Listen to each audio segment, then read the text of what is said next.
gives a fuck back before you're torn apart. Your pact with the devil ain't stronger than the holy arts. And don't be trying to bring that shit in here where we operate the knowledge that inspires your darkest fears. You sit there bragging, wear some robe you made.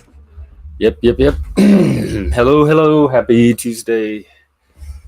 Oh my God, my throat hurts for some reason. We have a lot going on today. A lot of exciting stuff. First and foremost, let me get the link for you. This evening at 8 p.m. Central. That's 9 p.m. if you're on the East Coast. 6 p.m. if you're on my coast. And I guess 10 p.m. if you're out in the middle of nowhere where people like Frank are. Anyway, tonight, 8 p.m. Central. Here's the link. Hey, Bex. It is our long-awaited Baby Reindeer stream. It's going to be on Midlife. Bro, Cynthia, tonight, 8 o'clock your time. There's the link. It's going to be on Midbro's channel, but I'm going to restream it to this one so you can catch it here as well. And I think Cynthia might join us. Chris had some thoughts on it. He didn't care for it much. He had some technical, from a filmmaker perspective, thoughts on it. I had more like content, thoughts on the content. Okay, cool. Well, yeah, if you want, get there like 15 minutes before, and we can maybe get the link to you. Yeah, we are doing a panel. I'm not quite sure yet if we're gonna, because we're doing Men on Film, so it's me and him reviewing from a male point of view. And but then after that, I'm sure there's gonna be. We definitely want a panel. We want you. We want Chris. Some of the other people that watched it with us mentioned they might want to come on. And then we'll open it up for whoever. I mean, it's his show, but I'm assuming we will. So, yeah, very much looking forward to that tonight. If you haven't seen it, you still have all day to binge watch it. It's not very long. It's about 3.5 hour tops. Okay, cool. Yeah.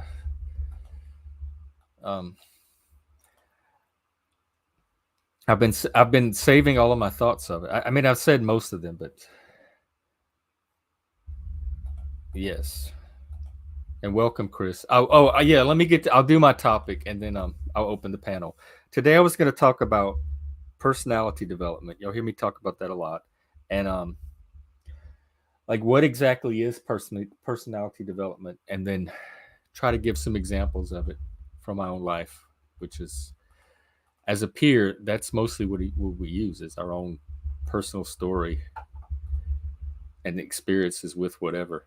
So to begin with, I want to go back to that chart that I showed the other day when I was talking about whatever it was I was talking about, the levels, the self-determination. So again, down here you have, we talked about the two types of adjustment, the negative maladjustment and the negative adjustment. So this is well adjusted to society. So down here below this borderline zone, you have people that are negatively maladjusted to society. They don't fit in with society, but in a negative way. You have your asocial, antisocial, your psychopaths, and they're very much driven by the first factor, which is your primitive instincts, biological instincts. They basically run off of like just animal wiring, self-preservation, aggression, sexual impulse. Most people are in this average person statistical norm zone. This is the middle of the curve, where we talk about the bell curve. You'd have this on one end. You'd have maybe gifted, neurodivergent, people with what Dabrowski calls developmental potential on the other end. But for most people, they're born into a society that has some sort of way of socializing these primitive instincts. Right here, it says socialization controls the primitive instincts. The instincts that get controlled or socialized are aggression, sexual impulse, etc., violence, um, sex, and we learn self-preservation through socialization. We learn how to stay safe and take care of ourselves as well, or we should, like, don't touch the hot stove, etc. And there's a social instinct involved.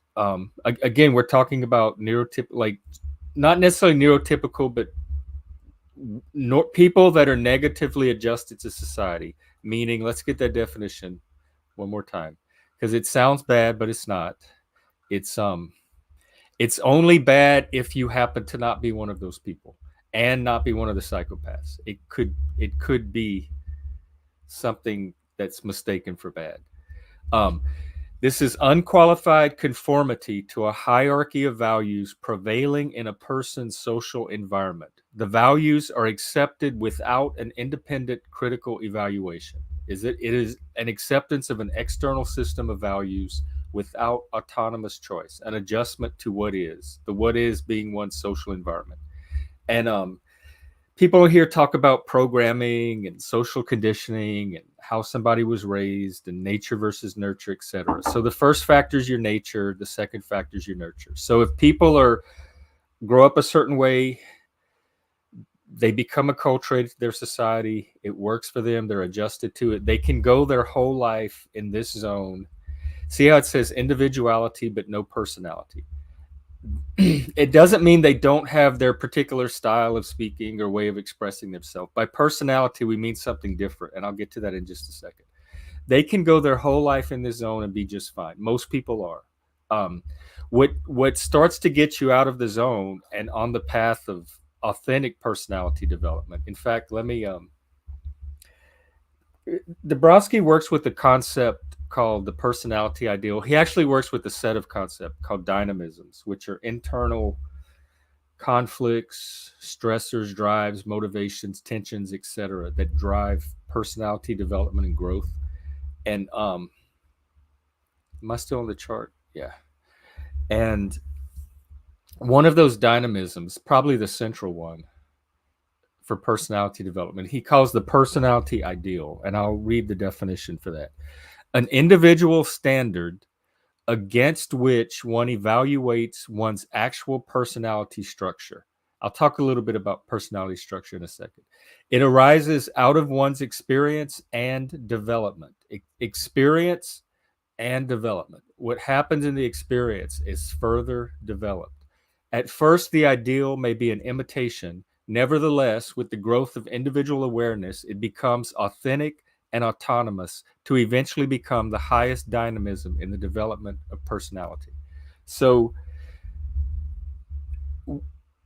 the personality ideal in some people that have what he calls this developmental potential. See, the negative, if your developmental potential is negative, meaning you don't have the potential to develop into this higher personality ideal. And in Dabrowski's theory specifically, he believes that that's innate. So whether it is or not is up for debate. But in Dabrowski's theory, he takes it as innate. Each person has a certain amount of just developmental potential wired into them that they'll reach, and then that's where their development rests. So if you have this negative, if your developmental potential is negative enough, it can overcome a positive environment. So sociopaths that are raised in perfectly good homes, if they're negative, if their sociopathy is intense enough, it can outweigh whatever positive nurture that they got. Now, most people, the environment will impact the outcome if the developmental potential is equivocal. So if it's balanced or not stronger than the environment, then the environment will usually override it enough to socialize the person to that environment. And that's what happens for most people. Most people have enough developmental potential to be socialized to have the environment come along and work on that level of potential and socialize them. Now, people with a little more developmental potential or stronger natures, as I've put it, or maybe neurodivergent or autistic people that are a little more internally centered. Um, the positive development potential and a positive environment. If you have a strong enough positive developmental potential, it can actually overcome this second factor or this social instinct on its own. And so let me stop here for a second and draw a little bit from my personal life. I've told a lot of these stories before, but I'm going to look at them from the specific perspectives now. So I more or less grew up in the little small town, the little Cajun town in Louisiana, until I was about 10 or 11 years old.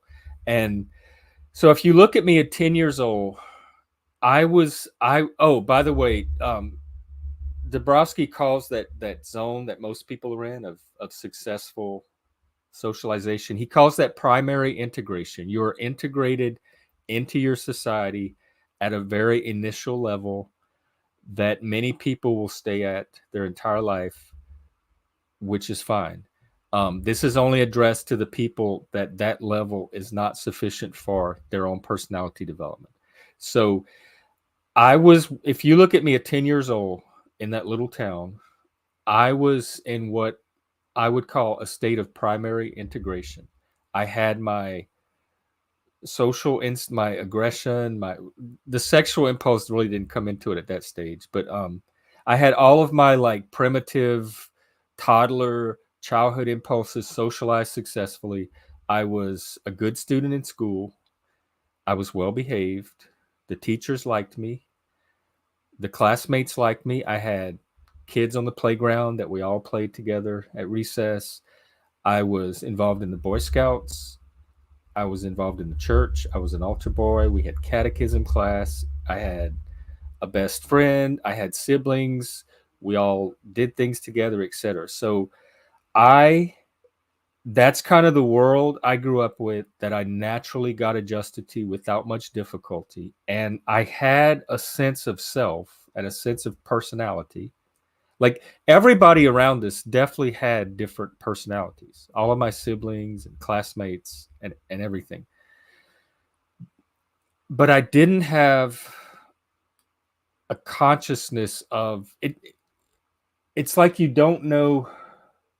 Like I don't know. I didn't really know what it's like to be Cajun until I left Louisiana and started interacting with people that were not Cajun. And then I could see that contrast. Frederick Bart in anthropology calls it the ethnographic boundary. You don't really know yourself. Like I don't really know what it means to be an American until I leave America, which I never have, and go to some foreign country, and then I'm going to notice all the differences and say, oh, so that's what being an American is. But until that happens, the only thing I know is America. I'm like primarily integrated into America. But so it's kind of like that. Like you don't start to know your personality till something happens to cause something that comes in a conflict with it or to contrast it with. So if you remember, like at 11 or 12, we moved to this other town that was a little closer to Texas. It was a little larger. It was probably a couple of thousand people. And the first town was maybe a few hundred. And so it was a new school. It was junior high. So the school structure was different than elementary school. It was the kind where you had lockers and you changed classes. You had PE class where you actually like played sports with people. All that was new to me. I was the new person in town. I was just hitting puberty, so the sexuality was coming out, or what today they might call gender nonconformity. I was a nerd. I had like so many strikes against me in that environment trying to integrate. So whatever natural sense of personality I had, I couldn't, for whatever reason, just take it into this environment and have it meld in like it was in the town that it came from, that it was adjusted to. So that was the first time in my life that I had to become conscious of myself, my personality, and start thinking about who am I Where do I fit in? How much does my environment determine me? Who am I outside of that? What do I need to become aware of and possibly change or alter? Because I knew like this initial personality, this primary integration was not going to work. I could no longer be that person. That was not an option. I was going to become a different person one way or the other, either through exposure to these stressors and negative influences, which is that positive maladjustment we talked about, or through me on my own, like making some decisions about my personality and what I was going to become. And that's when I began to homeschool myself. Some would call it truancy. I call it self homeschooling. And eventually I got put in that special school of people like me. And that was another environment where I had to begin to consciously think about my personality in a different way, because I finally had peers that instead of me working against the environment and it working it against me, I had people that we could reflect off of, and I had that reciprocity that I didn't have before that I could use to interact with. That's that intersubjectivity, to consciously begin to develop a new personality for that environment that was even different than the one that I was developing from to like exist at this school and in this town. And one of my very early talks with Dolbez, I remember him talking about he had like, by the time he hit high school, he had like 3 distinct personas. He had a school persona. Maybe persona is a better word in this case. He had a persona with his friends, et cetera, et cetera. And it was kind of like that too. I had like a personality for school, and there was still me beneath it all. I was the unity underneath it. So when I'm talking about personality, I guess I'm talking about persona, because personality is what was beneath all of that, experiencing and helping to direct some of those changes, that personality ideal that was emerging. And it emerges through crises. So I want to go back to the chart real briefly. I'm not going to get into the higher levels yet. I just wanted to give examples of times in someone's life where they may have to become aware of their authentic personality, because it may conflict with that initial socialization or primary integration. And through those crises and conflicts, we can begin to discover who we truly are. This is something that gay people went through a lot in my generation. Like, their sexuality conflicted. It did not integrate with the existing like norm or model or paradigm. So there was this conflict. It could not get fully socialized. Their sexual impulse or whatever could not get fully socialized into that environment as it existed at the time. And so we had to discover how to have that identity independent of that primary integration, and come, like, gay people had to find themselves and come out of the closet. You hear talks about being your true self or who you really are. We hear that again with the trans and queer and the new generation of LGBT alphabet, I guess. So that's just one example of like when that initial primary integration or socialization might break down. Neurodivergence or autism is another one. Giftedness could be one. Trans, a change of religion, a change of culture.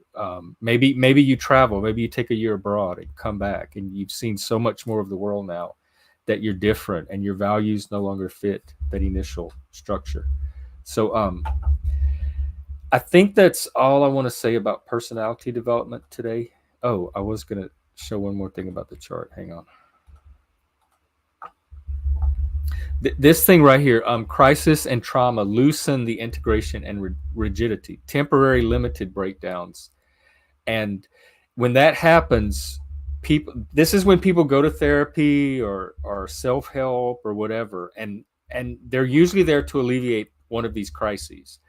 And if you have enough developmental potential, over time, these crises are going to continue and or repeat, and maybe even have patterns to them, because that's that authentic personality ideal trying to break through. But if you're just going for like a crisis, what might happen is you'll have the crisis resolved, and then you'll just reintegrate back to this initial level of socialization. But the other option is, if you have enough developmental potential and know-how, is to take that crisis and begin to use it to start determining what this personality ideal is and the values that come from it, and begin to use those crises to direct your development to where you're beginning to align your personality with this higher set of values that come from your personality ideal. And this is that third factor positive disintegration Dabrowskian framework that I talk about and that I work in. So there you go. I think that's good for today. I will put the link and open up the panel, and there you go. And come on up and talk about personality development, mental health. Tell your own stories of times in your life where you had to become aware of yourself or something in yourself or something about your personality and make changes and become a different person. Like me at 13 was so different from me at 10, just because of that change in environment and all of the things I had to do to it, like the things internally I had to develop to adjust to not only the adversive environment, but then the new environment that I was with the positive socialization. So yeah, just whatever you want to talk about. Open panel as usual. Hey Bex. And Chris, if you're out there, it's open now.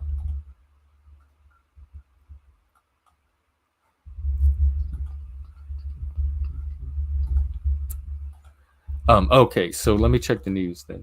Sorry.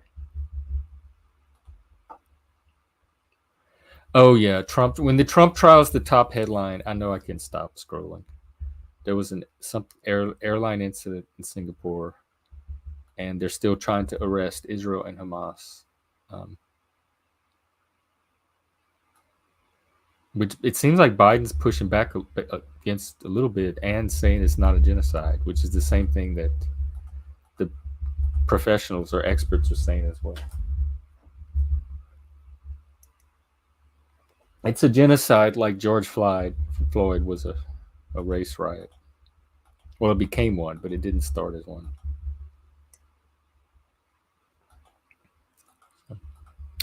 Oh yeah, I told you about midlife tonight.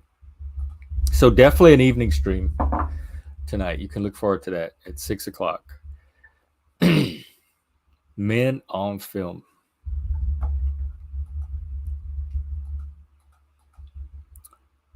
Okay, so let me check Twitter.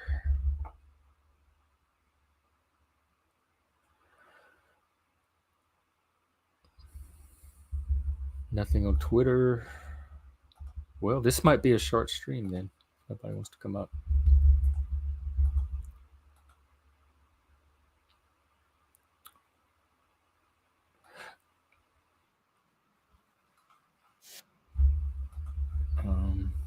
Nope. PF Young is streaming right now with this guy called Lucas. He's pretty interesting. I mostly agree with him. I just find him a little hard to watch, but people say that about me too. So.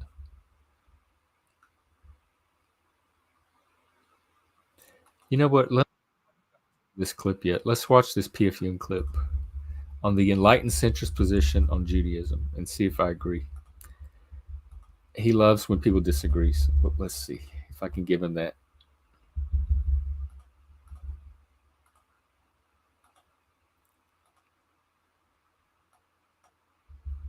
Okay, but here's the thing. Yes.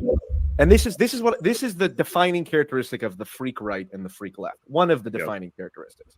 Okay. The inability to differentiate between Jewish people as a race and the Jewish religion. Okay. Anyone, this is what I said in the video. Anyone who has problems with Jewish people, Yes, is mentally and socially handicapped. Versus having problems with the Jewish religion, which is a perfectly reasonable thing to have problems with, just like it's perfectly reasonable to have problems with the Christian religion, the Muslim religion, or any religion. Yeah. And I have a lot of problems with the extreme variants, the extreme interpretations of Judaism, just as I do Yes. with Christianity and Islam. And it Yes. feels like it is much easier to criticize extreme Christianity and extreme Islam, but not extreme Judaism. Okay, Oh. so here's what I need your help. Okay, Yes. I need a word. Okay, I need Hmm. I need a word. I need a category to put. So, like for example, Christian extremists, the ones who hate gay people, the ones who Yes. want to lock up women. Okay, Yes. Islamic fundamentalists, Yes. the ones who blow themselves. Okay, we need words to describe them, and we need words to differentiate them from regular Christians and regular Muslims. Okay, so what is the word to call the Jewish religious fundamentalists Yeah. who settle land, who believe it's their land because Yeah. God said so, and who are Yeah. straight up say Jews are God's chosen people and therefore our rights matter more than Arabs? What's the word I can say where I can say X sucks? We need to be able to criticize Judaism and the extreme variants of it without being afraid of being, well, I might be anti-Semitic, or you might be saying something racist. It's like, I would never say that someone criticizing Christianity or someone criticizing Islam is inherently racist. Those two things are fundamentally separate. And the fact that that there's overlap, to me, is ridiculous. It's like saying, well, Hitler was a vegetarian, so we want to be careful about being pro-vegetarian or whatever. To me, it's the same thing. We all, whether you're Jewish or not, should be able to say, fuck Ben Gvir, fuck the Jewish Power Party, fuck any type of religious extremism, including Jewish religious extremism. And the fact that Jewish religious extremism is part of the Jewish religion, which is tied in with the Jewish race, doesn't mean we should hold back in any sense from pointing out where they go too far and saying, this is insane. I regard that as nonsense bullshit. Well, we didn't get our word. I was waiting to see what word he was going to give him. Yeah, I would expect that to be the centrist position. Like, we're anti-extremes, so of course we're against religious extremism. I don't know who's stopping him from saying what he wants to say about extreme Judaism or Zionism or whatever. I don't know the backstory to that. I would imagine he could give his opinion on it and criticize it if he wants. He's worried about being perceived as anti-Semitic, but so what? Say your stuff. If that's what you believe and that's what you stand by, then who cares what people call you if you say it? I don't understand that. You're already a straight white guy. You're already racist and anti-Semitic and transphobic and all that other stuff. Just own it. Why even let that stop you? Yeah, I have no problem. Paul and I don't agree on Israel in general, but I have no problem criticizing the extreme elements of it. Hey, Chris. What's up? What's up with you? Are you feeling better? Yeah, I think the cold's mostly gone. Do what? Cold's mostly gone, but I just got the bad news today. Nothing needs to be going on the stream. Wait, what? What's that? What happened? Oh, it's nothing we need to go on the stream. It's not like anything big. It's not a big deal. Just personal shit with the disability stuff. I want to take a little time. Okay. You want to talk after this? It doesn't matter. They basically just said like it's going to be another 6-7 months. So. Oh, okay. So I thought they had a decision. They were just waiting on Yeah, that's what I said. And then now they're saying the judge requests a supplemental hearing again, which is making sense. The judge already sent me a letter. That means that they didn't. Then the decision wasn't made. That's what. Yeah. But see, I already got a letter from the judge that they had all this information they needed. The decision was being. Unless it went to review or something and then got kicked back for the supplemental. Got kicked back from that. Yeah, it's possible. Are you in touch with your lawyer? She should be able to explain it to you. I don't have phone service anymore. Our phone service is cut off, so they can't call me. They can only email me, and they email slow as shit. So Oh.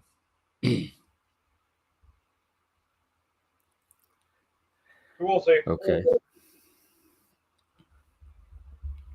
Not in the best mood because of that, but still, I thought, come on, see what's going on. I was trying to listen, but then like the freaking webcam wouldn't start for some reason. I had to restart the computer.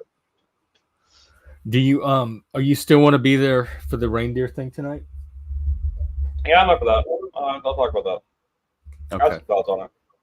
Like I think it's 5:45 your time. No, 7:45 your time. 7:45. Yeah. I'll be around. Well, actually, y'all can come at the normal time because I don't think we're gonna start with the panel. But plan to come up at any time. Hey, machine. What's up, machine? Hey, what's going on? Not much. Seems like a slow day. What's going on? Yeah, with you? I saw you on David. Is it David Patrick Harry? Yeah, I went pretty good on there. I almost went up. Yeah, we're talking about stuff I had something to say about. Yeah, it was an interesting topic. I think it was really Neurojack. Was kind of like, hey, you should go on this stream, and then I just kind of did it. And the reason was I was also on Gym Apologetics the same day, so I was like, let me go do some outreach for these Orthodox Christians here. Go tell them I'm still their friend. Here, I'm going to put the link. It was a good episode. It's about the culture war and who's winning it. So it was a good discussion. Yeah, they had all types of people there. That's what surprised me. Is that they had a guy who was reading Evola there, who's from Europe, who was a neo-pagan, self-described. So he was hanging out. I wanted to go up as not only as a Satanist, but also because I have some experience in the culture war and some thoughts on it. Yeah, he's more level-headed, that guy, David Patrick Harry. I do. I like him. Yeah, he studies philosophy and he understands the counterculture perspective because he's studied that a lot. He was actually a commentator on psychedelics and counterculture, actually promoting New Age philosophy for a long time before he turned into an Orthodox Christian, and then actually he had tons of videos and content that he just put on the back burner, because he had made tons of, I think he had written books on the subject, like promoting psychedelic drugs and all that type of stuff as a form of healing. So he's an interesting character, to say the least,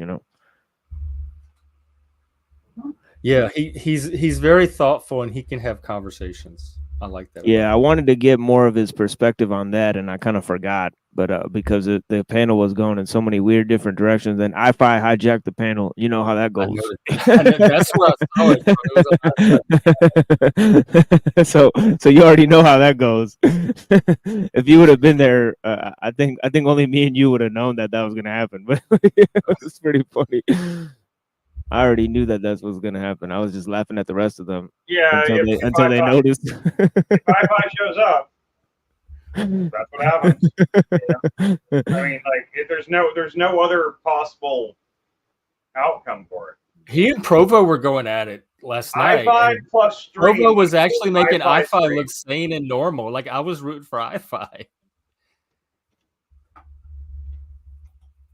Well, yeah, okay. Because there was that one time, but at the same time, he still hijacked it. I-Fi or Provo? They both hijack. So. Yeah, but I-Fi is a better hijacker sometimes because I-Fi.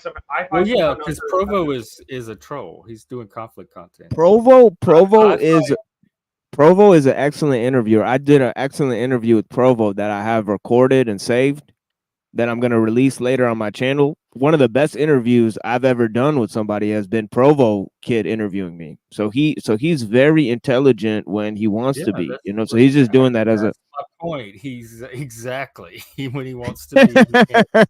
He's all troll. Tommy's kind of the same way, but I think Tommy's less when he wants to be. Provo has a little more control. Yeah, I don't like any of those people, but I like Provo Kid, I do. Yeah, Provo's cool, man. I mean, I like Provo, but I don't think Provo hijacks nearly as bad as iFi does. And iFi is much more subtle about it, too. iFi hijacks the stream before you even realize he's done it. Provo But that's like half the people in the Panelverse hijack when streams. Provo That's the hijacks a stream, definition. it's obvious. Like, it's obvious and you can kind of cut it off. But when iFi does it, he insidiously worms his way into the stream. Suddenly all anybody can talk about is iFi. And All you have to do is change it to something boring and he leaves.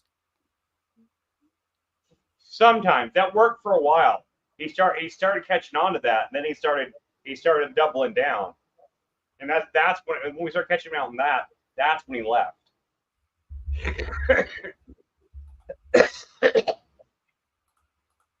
I remember him leaving because I had to time him out. So that was one He of left the because all kinds of bitch reasons. So Yeah, that's what happened. That's what happened there too. They muted him and he just left. yeah, But that's what it Oh. is, though. He's last he's night, more of. he leaves because he's a little bitch. The way why he leaves. I mean, I don't blame him. Like I've left channels before too for being timed out. But Well, he wants to, debate. He's thirsting for a debate. So that's the thing is there's certain people that. But he's not thirsty for a debate. He doesn't want to debate. He just wants to promote his ideas. He doesn't want to debate anything. He doesn't want to actually. well, is there something else you want to talk about besides iFi? Look at this. iFi. You just mentioned iFi machine last thing. I hijacked our panel. Oh yeah, yeah. I was gonna talk about this video that you were watching, but then my computer fucking died or whatever. But yeah, I kind of heard what he was saying. What about the P.F. Jung and Yeah, I heard what he was saying in the beginning there, and I basically agree with what he's saying. That there has to be an approach where I guess there is a lot of videos. Like I see videos all day talking about how Christians did this, Muslims did this, even videos by Muslims talking about Christians and Christians talking about Muslims. But there's almost no criticism, talking about extremist Jews, on the internet. I don't see that much of it, or it's been purged, and that is a strange fact, of what the guy was saying. Criticizing? Well, I mean, Have I tried criticizing? Machine, they control the weather. I mean, what do you expect, right? I don't know what would stop people from criticizing extremist elements in any religion. Well, I don't know who said anything about the weather. I mean, the weather's dude. fine. The weather's fine where I'm at. Joke. I know, I get it. People say that the Jews control the weather, so I'm just joking. Yes, the Jewish lightning. Yeah. Space lasers or whatever, Yes, that Jewish lightning. That's when a place burns down and you get the insurance payment. I don't get that.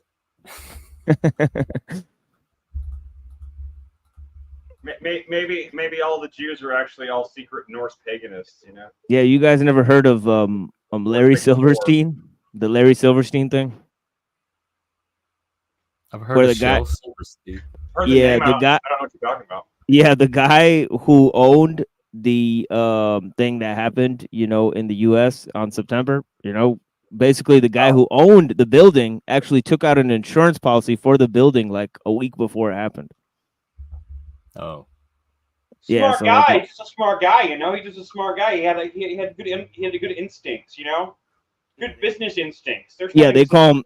They call him Lucky Larry Silverstein.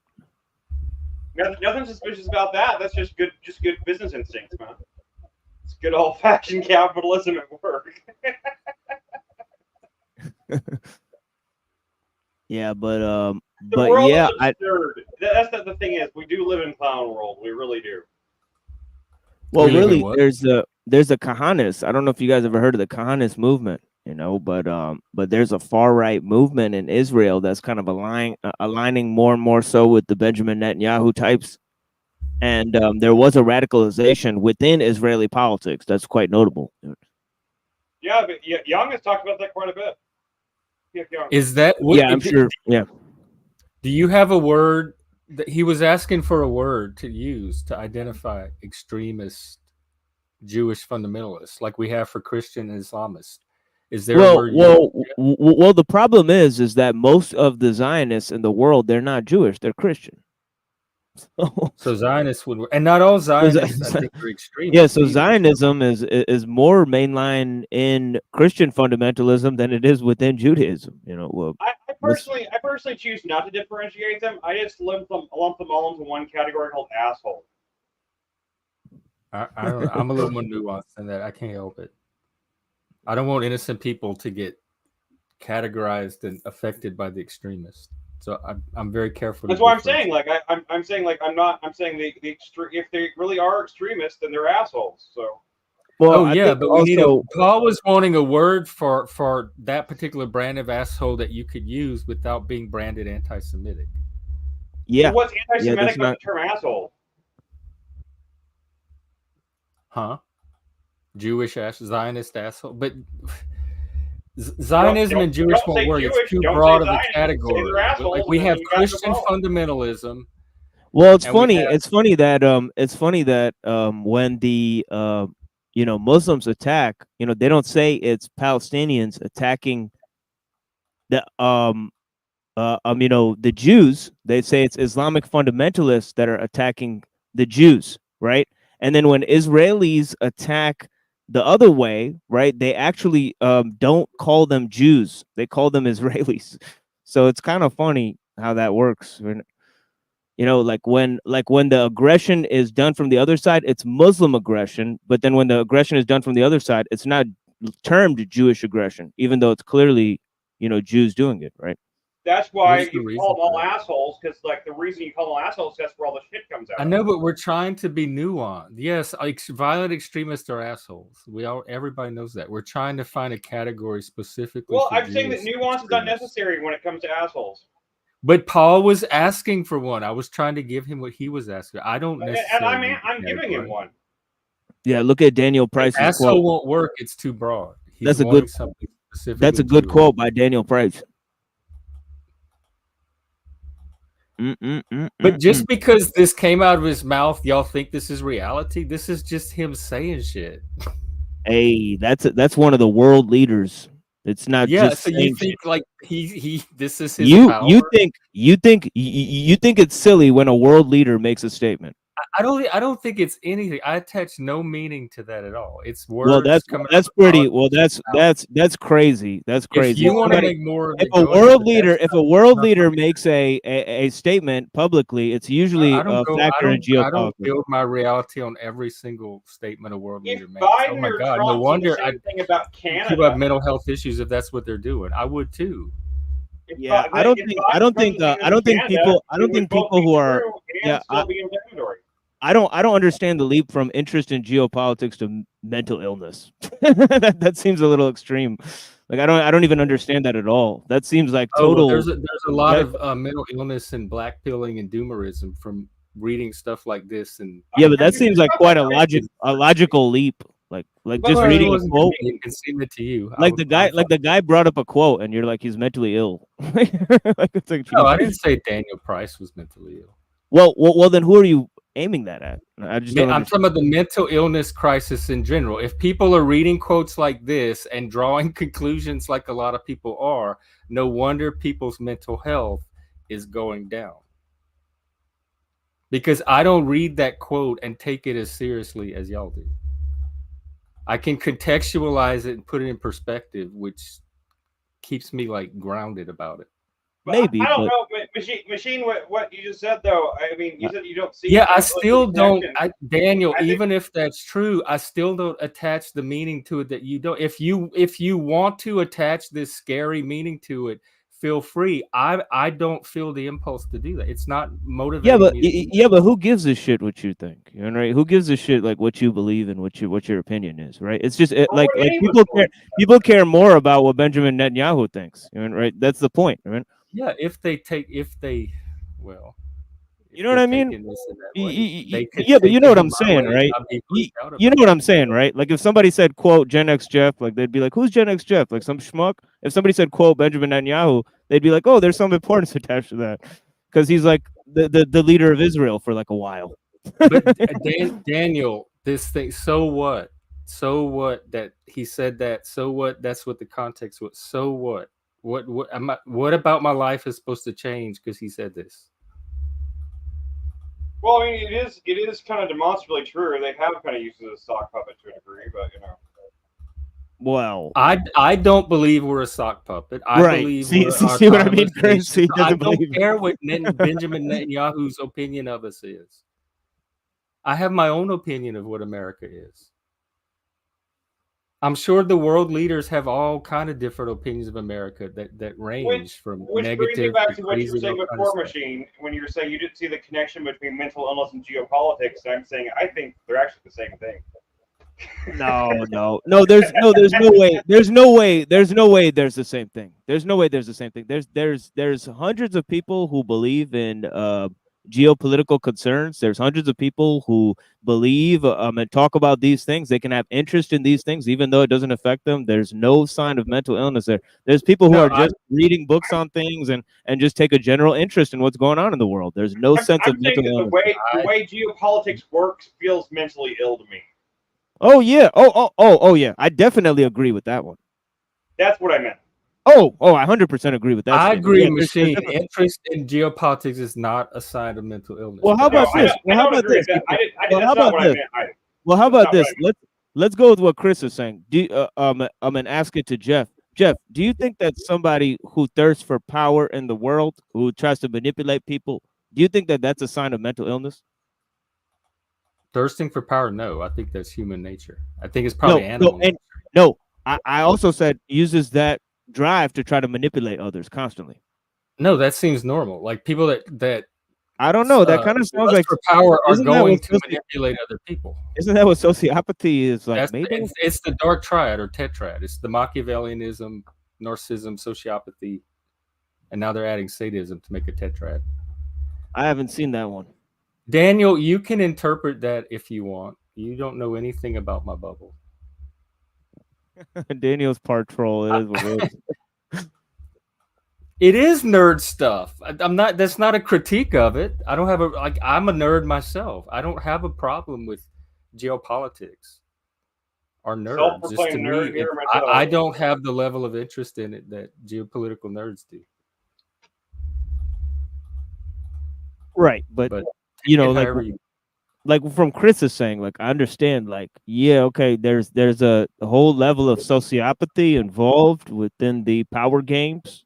Engaged in on a large level, and there is a psychological aspect to pressing a button and blowing up 1,000 people that most people don't consider. I think dead babies dancing on your head. I lived during the Cold War. I don't feel any of that anymore. That's all burnt out of my system. But none of us have had to cope with making decisions like that, right?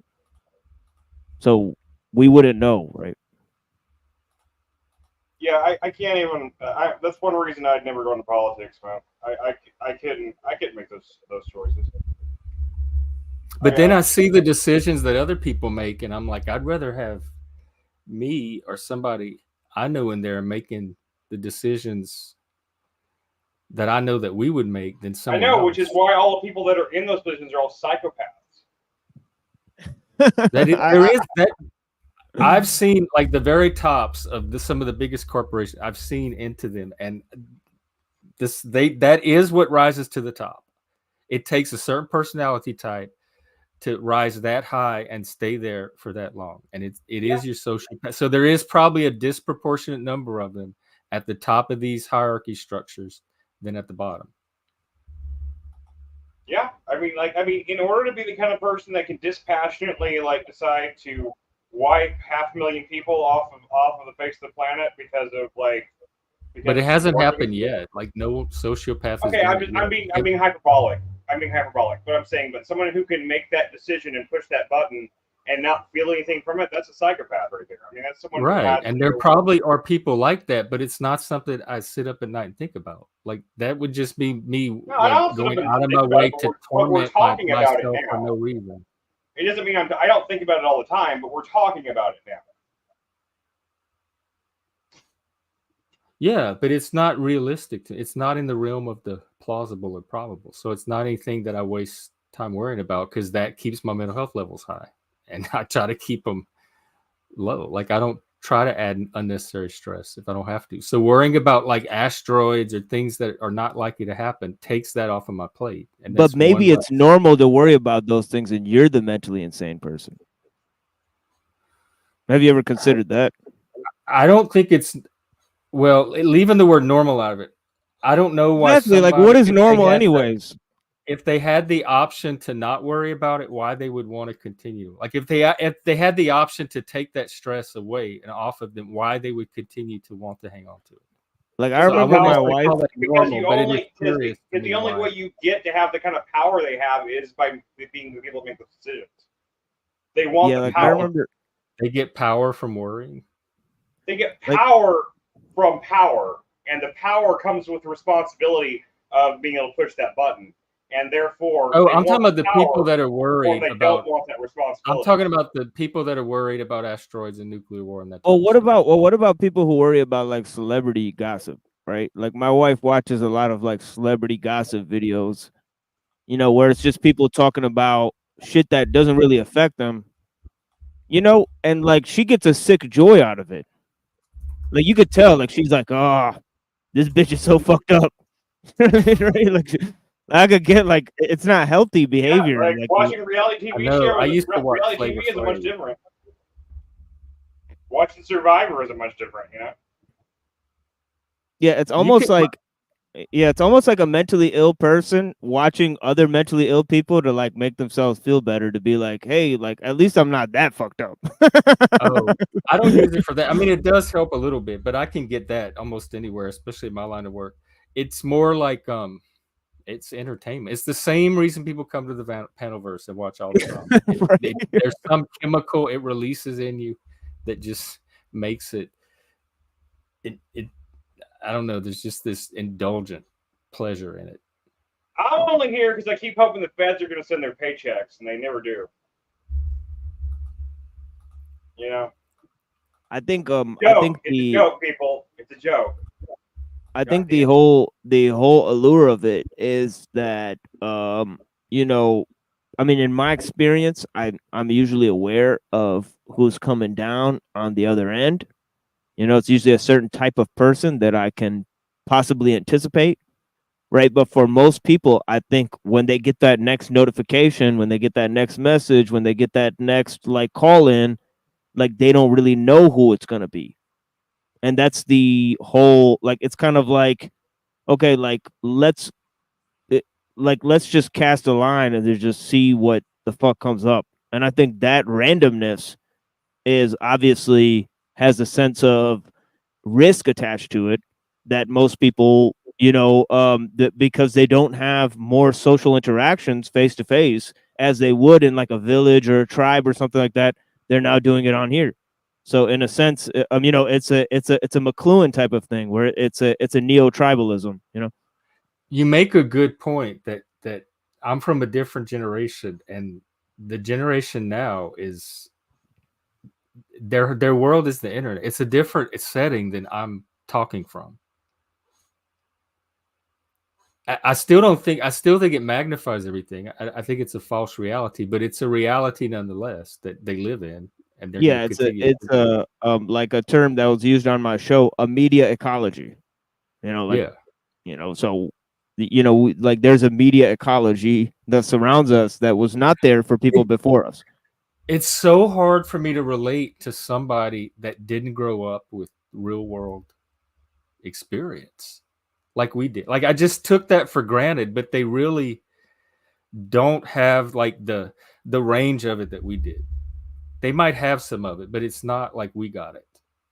And that base of experience gives you a whole skill set, a whole like you build a whole worldview off of that stuff. And well, I don't think it's a skill set. Somebody without it. Well, I don't think it's a skill set as much as it's a dissociative tendency that aids in the use of the technology. Like they have a disassociative tendency that which they can separate their personal you know affairs from what's going on online because they're used to this like you know being a person online, you know, whereas we don't have that. You know, we've like we didn't start out as all right, here's your avatar and Right. now you can communicate with everybody. You know, here's your here's your avatar so you could communicate with the outside world. We didn't have that. You know, what we had is yeah, yeah, like I remember like when MySpace and Facebook first started out, you know, people were openly divulging extremely personal information about themselves regularly. You know, so it was just like it was an explosion of this happening. Whereas now it's 180 degrees different from that. It's like everybody's anonymous person online, and now anonymity is more sought after. Whereas before in the social media ecology, it wasn't really sought after. You know, so there's been some rapid changes here. Are you saying, like, with the dissociation part, that the ordinary average person can use the technology and then walk away from it and have their normal life, but there's a certain type of person that gets more, that becomes their world because of that disembodiment, or Yeah, and I there's think something about that's them that makes them vulnerable to that? yeah, that's what the young people are facing, and they have they like you could see that young people, like you could see sarcasm as a residue of this, right? Young people are more sarcastic than ever before. That's because they're highly dissociated. Well, I'd love to see that, because we were pretty sarcastic. Well, if you look at the levels, like nothing's Disembodiment to the internet, though. yeah, like nothing's like serious anymore, but everything's plain. So like like it's hard to like really, you know, like if you've talked to a young person, it's hard to really affect them. You know, They're kind like of they're dated. yeah. Yeah, I see that just in like TV shows with the younger generation. They're Yeah, a lot like more hardened than we yeah, were. like look at The Office. You know what I mean? Like it imparts this sort of like still humor that's, you know, it's like like there's a mix of seriousness and like sarcasm that comes from fucking I think it comes from extended levels of boredom and detached, so, like somatic detachment from being on a computer. And then COVID, like the whole world detached. Well, yeah, you know, think about that. Think about like okay, The Office was a huge show when it was first on. Like The Office, the TV show, right? The huge TV show goes off the air. Everybody forgets about it. Especially, but then during COVID, when this whole new generation kind of comes around, that's no longer going to the office. It becomes like this big phenomenon again. Oh, right? right. They don't even. And like Yeah. to these people, to these Zoomers, the office isn't like a reflection of their lives. The office is like a fantasy thing. The office is like this fantasy place that doesn't even exist to them. They don't have any idea what that culture, that idea is like. It's like it's to them it might as well take place in Narnia. You know, it's like it's a completely foreign world to them. I mean, that's just that's kind of jumping off the rails a little bit, but I think that's an interesting idea to explore. The fact that the Zoomer obsession with the show The Office is a reflection of the fact that they've never. Oh, I didn't realize there was one. That's a hot new thing now. Yeah, the Zoomers and late millennials are obsessed with The Office. They have Oh, I didn't know that. So ever since the pandemic. Wow. Okay. One of the most popular TV shows, like still to this day, in terms of streaming, is The Office.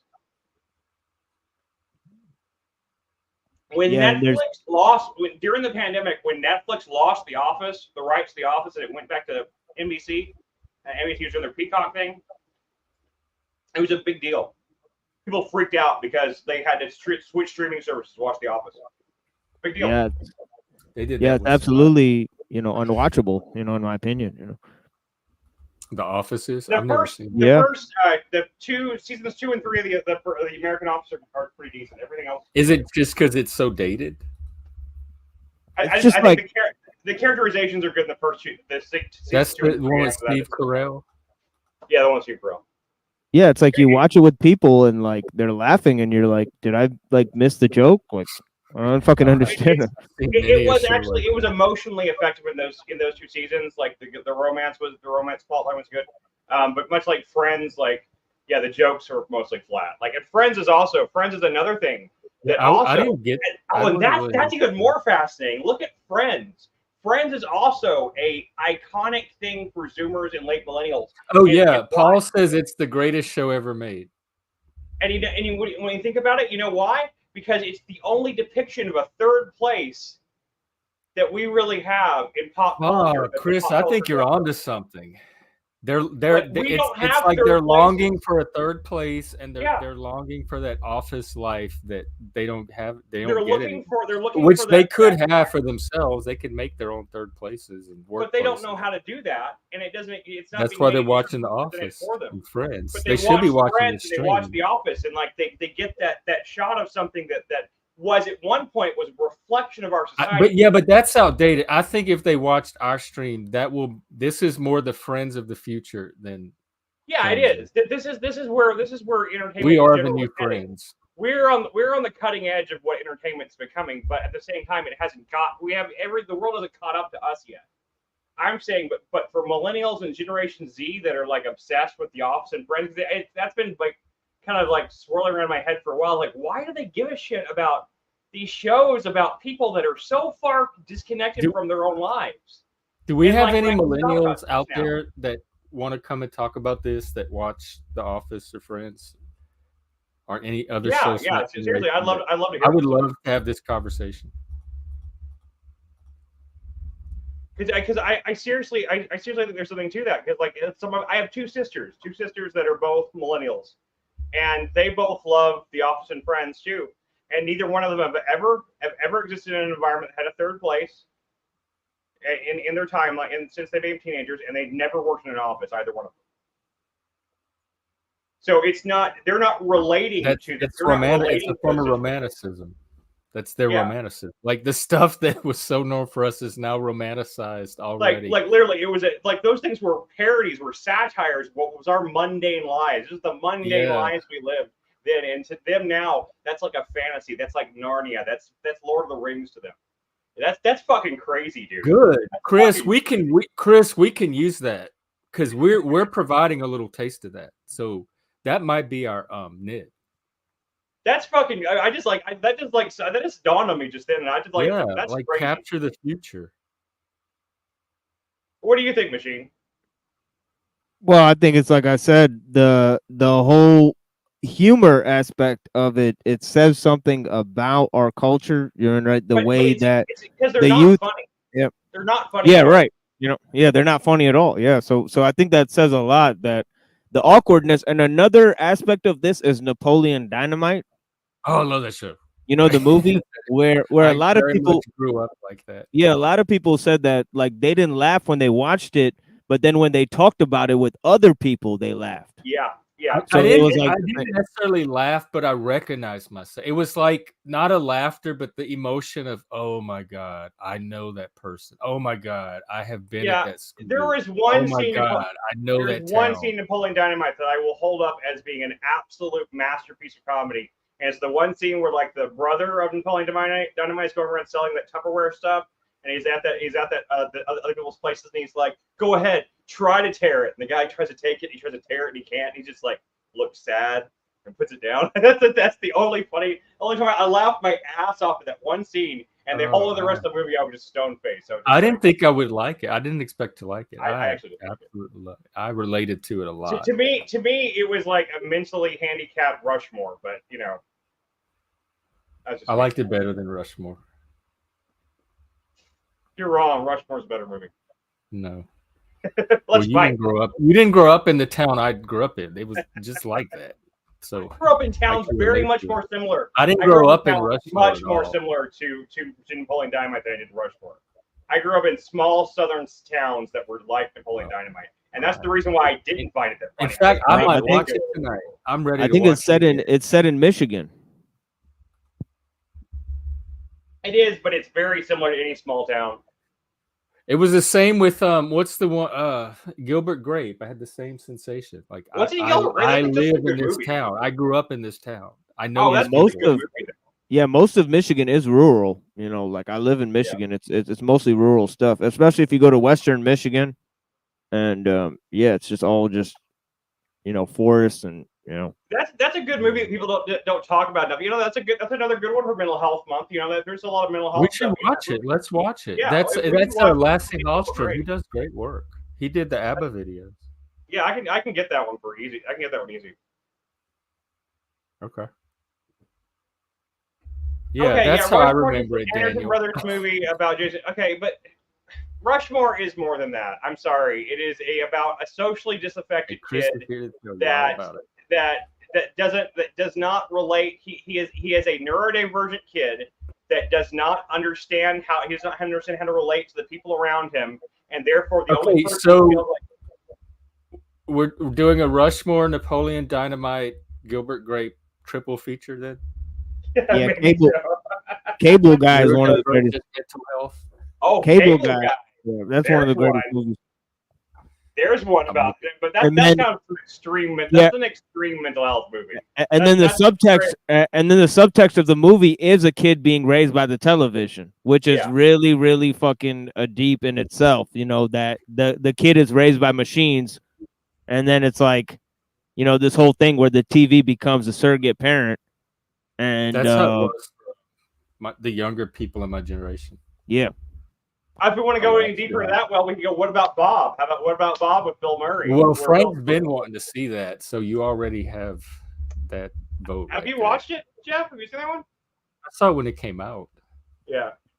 I used to see it. Used to come on What was the TBS other all the one? time when I was growing up. I used to see it all the time. I used to think it was hilarious when I was a kid. I haven't seen it since I was a kid though.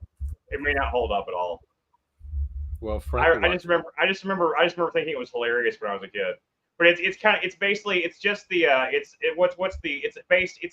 it's an old French film. It's a silent film called Boudin Saved from Drowning. It's the same basic plot line as and a lot of movies have copied it. It's about some kind of mentally crazy person that somebody saves, and they get brought into the house, and they systematically turn everybody in the house against the patriarch of the family.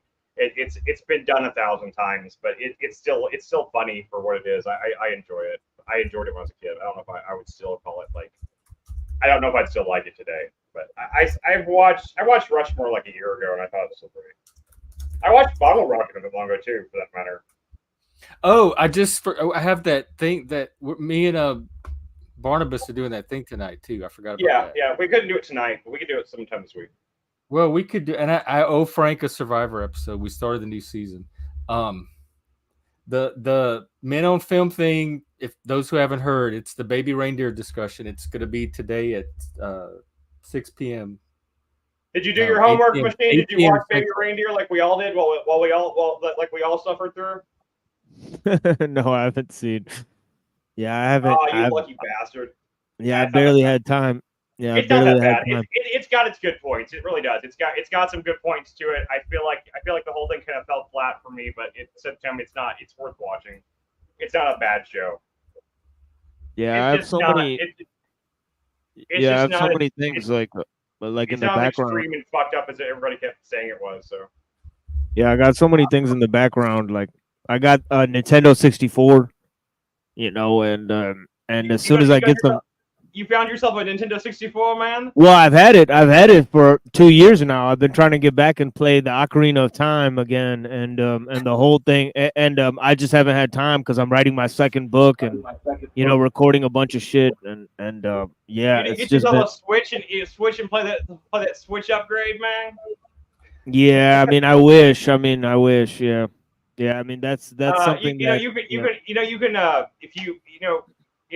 not to talk about anything too untoward on the internet, but there's emulators that you can get for Ocarina of Time that you can install these mods on. If you have even I'm talking about even a shitty computer can run it, and you can make that shit run at 60 frames per second, make it look really nice and pretty and shit like that. You can do some crazy shit with that stuff.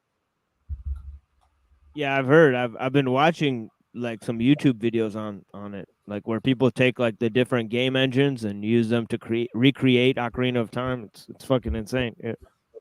Yeah, you can just emulate the game straight up. Since you own it, if you own the actual physical cartridge, you are legally allowed to emulate it. Oh, really? So, yeah. Oh, okay. If you it's not a legal emulation if you own the cartridge. Oh, wow. If you own the game, you can legally emulate it. So you can emulate the game on your PC and play it, and then you can add the mods and shit like that to it, and you can play it in much better resolution with much better you know, because like I mean, it didn't run great on N64 because it was kind of taxing the hardware even then, and then Majora's Mask went even further, and even worse frame rate. It's like 24 hours of my day is basically just reading books, doing a bunch of research, writing my shit. Then you know, eventually I you know, 2 times a week I do my this you know, live stream, and then I have to sleep the next day. You know, Yeah. so like the whole week is just spent like reading, writing, researching, and then also trying to do a bunch of shit, and then the little minutes I have for correspondence with a couple of friends that I have, you know, and then even after that, you know, and I have maybe tens of friends at the moment, you know, that I correspond with. So it's so many correspondences. And you have to make time for me to show you how to use Reaper on Discord. Right. I gotta do all this. I got everything set up for it too. I got my whole audio set up out. Oh yeah, that's one of my goals. I got it hooked up. Dude, let me check. Let me show you. This is what I'm using right now for my. The only thing you're gonna need at some point, you don't need it right now because you can just program the shit and I'll show you how to do it. But this is my MIDI controller. Just so you know. Oh yeah, that's dope. Yeah. Okay. I got a keytar MIDI controller. Damn.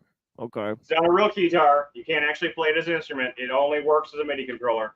So it only works to interface with the computer, but it is so much easier to actually like sit there and do stuff whenever you can just like sit in your lap like this. Because this is like, I used to have just like one of those tiny little like $20 MIDI controllers that was just like this big.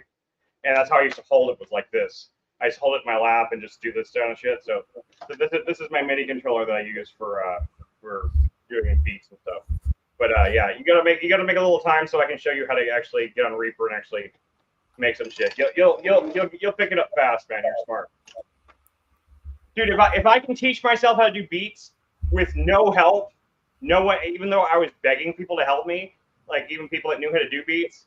And no one would help me learn. They were just like, "Oh no, you just gotta mess around and play around with it." And like they wouldn't give me any advice at all. If I could pick it up in like a week, you can do it, dude. You can do it.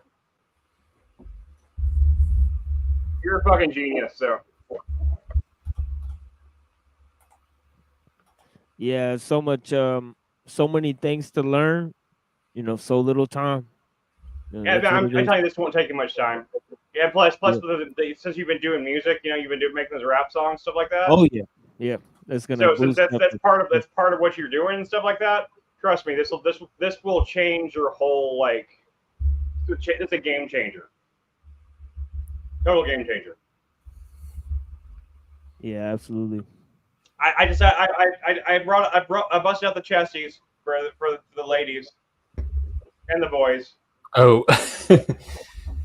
Well, now I feel obligated.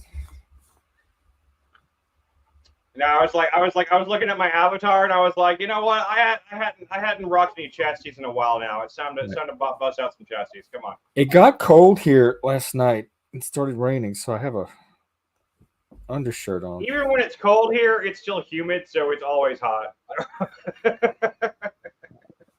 Unless it's really cold, and then you're freezing. But you know, that's Texas.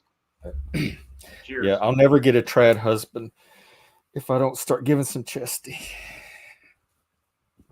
You're never getting a trad husband. You wouldn't be the trad husband? Well, it would be both. I want to be a trad husband and get a trad husband. I mean, one of you's got to be the non-trad one, right?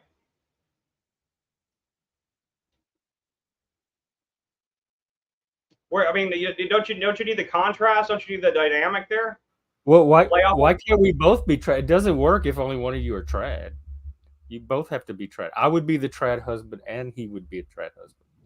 Yeah, so there's a comedian who made a joke. Because I feel like two trad husbands are going to clash because they're both. No, how do you have it any other way? Like how do you have like that's the whole point of being trad is you both have to be it. Two alphas are just going to fight for dominance. Yeah, trad there's this is funny not joke. necessarily alpha. You can have trad It's going to turn into that. I'm just saying, like trad people, they tend to take that alpha route, even though I think the whole alpha beta thing is bullshit. I haven't been able to find an alpha out there yet. Because the whole alpha beta thing was even proven by the guy that invented the whole alpha beta wolf thing. He's even like went back and said like, oh yeah, turns out that the betas that we saw. Those but people still know what you're talking about when you say alpha and beta and all that. Well, you know the guy that invented the whole alpha beta thing, right? He didn't invent it. He observed it, right? He went back and retracted. I know what you're saying, but it has nothing to do with my point in using the terms. And it has nothing to do with how they're used in the kink community either. We don't care. I'm just trying to make it entertaining. I'm trying to make it entertaining. All right. I forgot it's an entertainment show. Go ahead, entertain. I don't know. I feel like I've been so low. Chris, are you drinking? Have you been drinking? Yeah, I think I am drinking. I am drinking. Okay. I just caught it. I thought you were like nursing the flu or something, like the deadly flu. No, I can't even get a word in at this point. But there's a joke that this comedian tells that is like about these pandas that they put in an exhibit and they want to get them to breed. And he's like, how can I breed with her? She looks just like me. That's a joke. I heard that one about penguins. Yeah, it's funny. Like you can't really get hot for another panda because they look the same. I saw penguins. How do you tell they're cheating? Joe Scott, he does a show called Answers with Joe, and he made one of the funniest comments about fucking about pandas I've ever heard. And like, it's not really funny, but it's so true. Is that pandas have somehow evolved to exist almost exclusively on bamboo. And the thing that we forget about pandas is that they're fucking bears. Bears are carnivores. Bears are by no means, but naturally speaking, vegetarian. There is no reason for bears to have a dietary restriction to bamboo. Well, didn't they evolve that way to live on bamboo? They somehow, no, but they've chosen it. Like even whenever they've tried to separate bears from the bamboo environment, they've tried to generationally breed the want for bamboo out of them. It stays. They will go to bamboo no matter what. They choose bamboo, even though bamboo is almost impossible for them to digest. The reason why bamboos can't get it up most of the time, the reason why bamboos have an infertility crisis, is because they eat bamboo all day. Like they're meant to be carnivores. They are the vegans of the animal kingdom. They are the vegans that are poisoning themselves by not ever ingesting. Well, they're obviously not, because they're still pandas, huh? Yeah, but barely. I'm looking at it now. It looks like they evolutionary evolved to be able to subsist on the bamboo. They have a four-chambered stomach like a cow. Oh wait, they don't. Let's see. Actually, researchers are still trying to find out. It's not unusual for certain species of bears to be omnivores. That's true. Bears will eat vegetables. That's not incorrect. But for them to subsist solely on like one specific plant, that's extremely hard for them to digest. So what are you saying? Evolution is wrong? Like evolution should have done something different? They obviously evolved to live on these plants. So what are you saying? We don't. They don't know. It's a mystery. Like there's been a lot of research into it. They don't know why panda bears suddenly moved towards eating bamboo as opposed to being bears and eating meat. Because they're giant fucking bears. They didn't suddenly do it. It happened over the same time span that evolution happens. I didn't say suddenly. I just said it happened. You said suddenly switched to bamboo. Okay. You did say suddenly. I misspoke. You're trying to make the story more dramatic and sensational than it is. This is just evolution. You can pick any animal species with some characteristic that differs from its parent species and say, isn't it weird that this one animal does this thing when all these other parts of the species does this? That's just evolution. Well, it's evolution. Basically, then in that case, the argument that's being made by many evolutionary biologists is that evolution is specifically trying to get rid the planet of pandas. I don't believe you, because that's not how evolution works. You're reading crack biologists. I don't know where you're getting. I'm not. I'm saying like it's coming from the conspiracy. Their bamboo diet is killing pandas. It's causing them to not want to breed. It's causing their libido to be low, and it's causing them to slowly. This is the first time in my entire life I'm hearing this. Let me look it up. What giant pandas like This is just common knowledge. Am I crazy? Are giant pandas not nearly extinct? We're gonna find out. I'm asking the AI. I'm talking the giant panda. The giant panda. Giant panda specifically. So all the other pandas are okay then? I mean, the giant panda is the most dominant. It was the most dominant species, but yeah. No, bamboo itself is not damaging to giant pandas. In fact, it's their main food source! Exclamation point. Here's a breakdown. Pandas have evolved to eat bamboo. The concern about bamboo in pandas usually stems from habitat loss, not the bamboo itself. Human development can destroy panda habitats, limiting their access to the bamboo they need. That's from AI. But it has been proven. Well, then show the link. Show the link, because I did this is the first time I'm hearing anything you're saying like this, and so I need something more than just words. Show me something. I'll spend some time looking it up. Animals were extinct. This is just drunk talk right now. The stream doing research, so most animals were extinct. Next time. Bookmark. Yeah, when you say crazy shit, you have to bring evidence. You know that. Okay, fine. I admit that. But I'm saying, but bookmark it for next time. I'll bring the research next time. I'm not going to sit here on the stream and spend 30 minutes researching panda biology, and then the stream's over. You know. Okay. Hey, Hank, what's up? Yeah, 99.9% of all species are extinct. I'll share my screen and show you. Yeah. And they can digest meat, by the way. They can eat meat. And they can kill. They're very dangerous creatures. A panda can fucking kill you. It won't, because they're usually fucking like all high as shit on bamboo. They get some sort of like weird like euphoric thing from it. It's like it's got some sort of drug-like effect on them, but they could kill you. They're giant bears. Today. They're like the size of polar bears. Dear God, they're huge. Well, I'm ready for Cocaine Panda now. Hey, I'd watch Cocaine Panda Bear before I'd watch Cocaine Bear, because Cocaine Bear, I got through like half that shit, and I was like, well, fuck this bullshit. I was so looking forward to it, but I heard it. It was I was looking forward to it too, and then I saw I watched the trailer, and I was like, this will look great. I was looking to give it a shot, and then I heard Elizabeth Banks direct it, and I was like, that's weird. She's like not really the kind of person I Cocaine Panda. Cocaine Bear. Cocaine what Bear. In God's name? Like what? And then I watched half of Cocaine Bear, and Cocaine Bear isn't even in the first half of the movie. So I was like, you know what? Fuck it. You know, if it's gonna, it takes him half the movie to even show up. I never even saw Cocaine Bear. Like I watched a good. It's an hour and a half movie. I watched 45 minutes of. I never saw Cocaine Bear, and I was like, fuck this.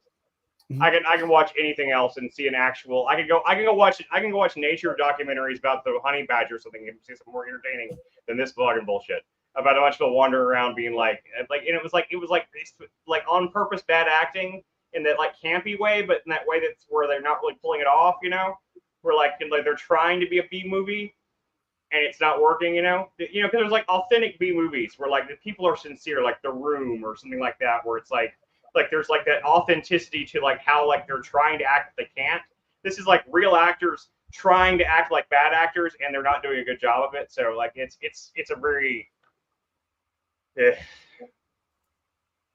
it's not worth your time. Don't even bother like looking it up. Yeah, I mean like trying to seek it out. It's not probably right there. We have so many other movies to watch. Oh yeah, it was I regret it. I regretted the 45 minutes I spent watching it. Okay, well, let's not waste another second on it. Yeah. But I feel like that's a good PSA, though. That's a PSA for anybody out there in the chat. Cocaine Bear sounds like a great premise, great title, bad movie. Avoid it. There you go. Well, I would naturally assume it's a bad movie, but well, I mean, come on. That sounds like okay. The whole idea, like a bear finds a whole shitload of cocaine, gets super high, and then goes on a rampage, just like destroying a town or something like that. I'd be down for that movie, like a monster movie where it's just the like trailer made it look good. I mean, it would have to have an appropriate amount of gore for me to be interested. I think. Yeah, exactly. That's what I was expecting. I was expecting like it to be this gory, over the top movie about a panda that ingests a whole bunch of cocaine and then goes into like a small like hunting village and just like rips everything to shreds. I was looking for that movie, and instead it's like a bunch of like people wandering around like and nothing happens, and then I don't know. Cocaine Bear never showed up as far as I Hey, saw. Lanza, what's up? Lanza. All right, I only You have got. anything to say I about only have. Cocaine I Bear? only have one thing. What's that? Go ahead. Cocoa Bear? What the hell did you just say? Cocaine Bear. Go ahead. Oh man, dude. I don't want to interrupt your flow. You Dude. had one.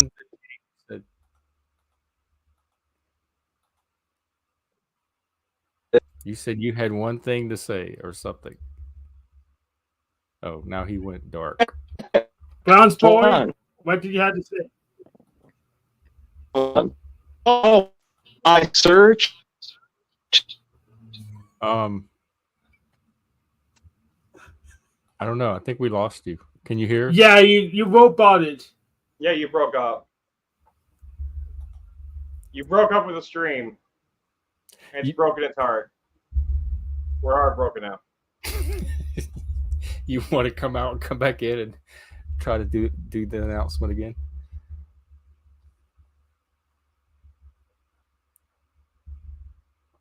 Frank, Chris said he'll watch What About Bob with you. And we're gonna Fuck yeah, watch what about Bob? I haven't seen it since I Gilbert was Grape like 10. and Napoleon Dynamite and Rushmore. You know the movie's gonna be awesome if you haven't seen it since you were 10. That one, along with the other movie I remember watching on TBS when I was 10 was The Great Outdoors. You remember that one with John Candy? Yeah, I remember that one. Okay. All right, Lanza's back. Let Lanza talk. Shut up. Let Lanza talk. Okay, guys, are you serious with this stuff? Like, I don't even believe you guys anymore. You're saying things aren't coming across in messages. I just think you aren't listening. And so, but basically, all I said was I searched how to know everything in life, and it brought me to this panel. Somebody clip that. Where's our producer? Well, timestamp it. Write the timestamp that. Clip that. Let's just put that on the internet. That's our intro for the show. That's the intro for the show. Now we'll get the subs. You clip that, and at the beginning of every show, you just play that. Just be like, I will that. play. Okay, like Google, one. In fact, I have it right now. I'm everything, and it was a show. You have it. I think I have it too. Oh, that's right. He does. I remember that. He was one of the first celebrities that. Yeah. Kind of started. All I remember from The Great Outdoors is a bear getting his butt hair blown off by a shotgun. That's the only thing I remember from that show, that movie. Oh my! I remember a bare-ass bear has got shot in the butt. That's the only thing I remember. Bear has got shot in the butt. That's the only thing I remember from that movie. Oh, there's an echo, Barbie. I think it's you. Barbie. I let the sound stop. Hey, what's up? Hey, Frank, I want you to explain to me how Lanza ruined everything whenever Lanza just made everything so much better. So, no, I mean, Frank doesn't. The more Frank doesn't like someone, the cooler of a person they probably are. And Frank's one of our best friends. That's so funny. Yeah, but he's our curmudgeon troll. Hey, Barbie, what's going on? Your video is super stretched vertically. It looks it looks like somebody took your image and went like stretched it to like a thin strip. Oh, this is kind of cool, actually. I don't know why.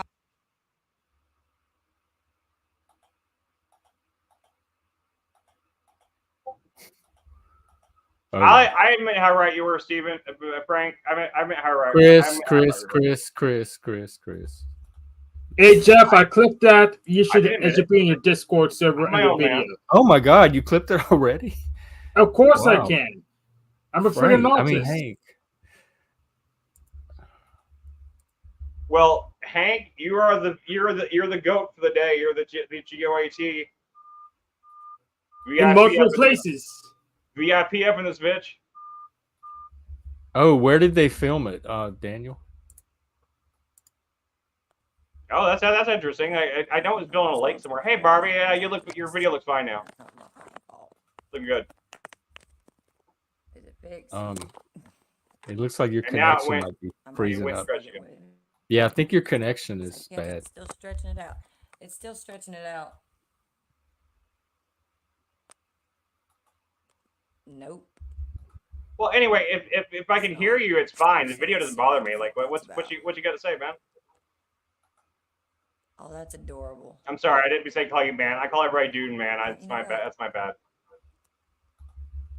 I call my wife dude all the time, and it annoys the shit out of her. Oh, I call everybody dude. Dude's gender neutral.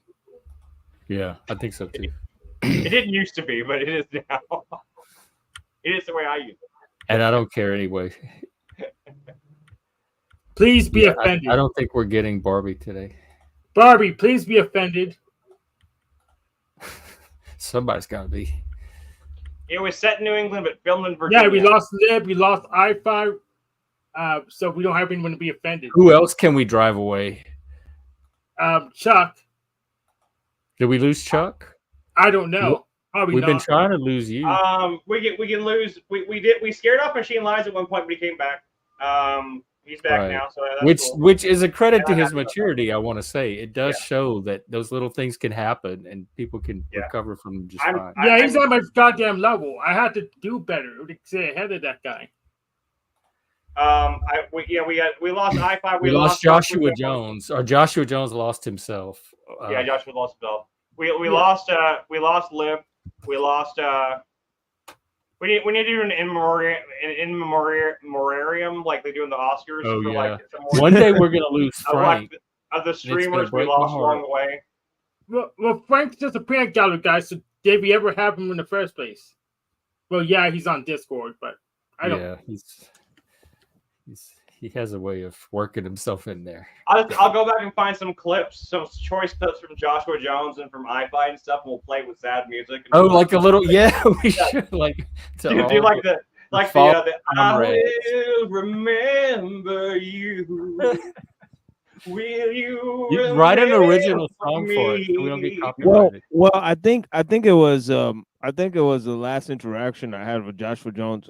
Is basically he said that some lady said he's wrong about his opinion of the Bible, and then he said, "Well, you're a stupid bitch," and I was like, "All right, well, let me just get rid of you off my panel real quick because you're not making sane points anymore." So then he goes in my fucking Discord and he's like, I hope you and your community and whatever you're doing here burns, and I'll be happy to fucking see you. Like, when it does burn, I'll be right there to see it happen. It'll be fucking awesome. And I'm like, whoa. Talk about talk about a drama queen. I know that they're all different people, but there's this conspiracy in my brain that wants to think that people like he who I'm not allowed to name, according to Jeff. And I well, according to the stream, that is on the assumption that you want the same thing for the stream that I want. If you're just burning to have that be a topic, I'm not going to hold you back anymore. I just think that's it's not bad what I was for the saying. stream. You didn't let me finish. You didn't let me finish. Okay. All I was going to say is like, well, you make it seem like I'm just forbidding you to say it, and you're not just what I was saying. trying to. Okay. You're assuming I'm glad I'm still allowed to say I'm going by your own officers words, like the one that the guy forbidden name that I'm not allowed to say or whatever. I was joking when that was it. That was a joke. Yeah, I'm still allowed to say pussy paw and officer snaps. I can say whatever I can. Okay, that was a joke. That was a joke. I'll say Steven if I want to, but that's a joke. I was saying there's a part of my brain that wants to think that all those people are all the same person. They keep coming back with different alt accounts and keep getting mad and butthurt and going off the same way. I know it's not true. I know they're all different people, but there's a part of my brain that thinks that wants to believe good about the world enough to think there could only be 2 or 3 of those people. They're all my puppets, Chris. You've been had. Well, it's weird. It's more of them.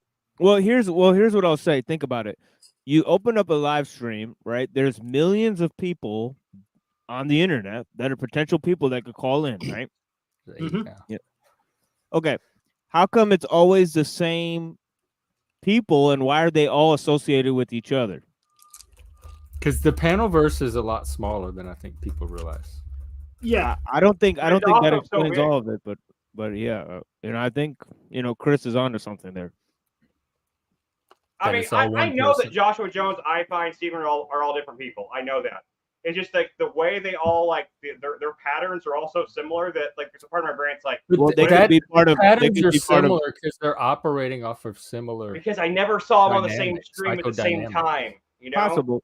Oh, I saw it off Joshua Johnson. I found the same stream before. I know, Hank. I don't actually think that. I'm just making a joke. It was a joke. Well, jokes are meant to be funny, Chris. I'm trying to be funny today, and I'm failing really badly. I busted out the chesties. I put the sunglasses and the hat on so I look like the Avatar, so people wouldn't get me confused for my avatar. You know, I'm trying to bring my A game today, and it's just not working. I'm sorry, guys. You know, like this is. I actually had a really bad day, and I had one very small drink, and I'm having another small one, and it looks like a lot, but it's actually just a little tiny bit of drink with a lot of like mixer in it. And I'm trying to like bring up the energy level somewhat for my own sake as well as everybody else's. I want everybody to have a good Tuesday. It's Tuesday, right? It might be Tuesday. Affirmative. It is It is Tuesday. Tuesday. My weekend's Oh, just good. I started. got the day right at least. At least I got the day right. I got one thing right. One thing right.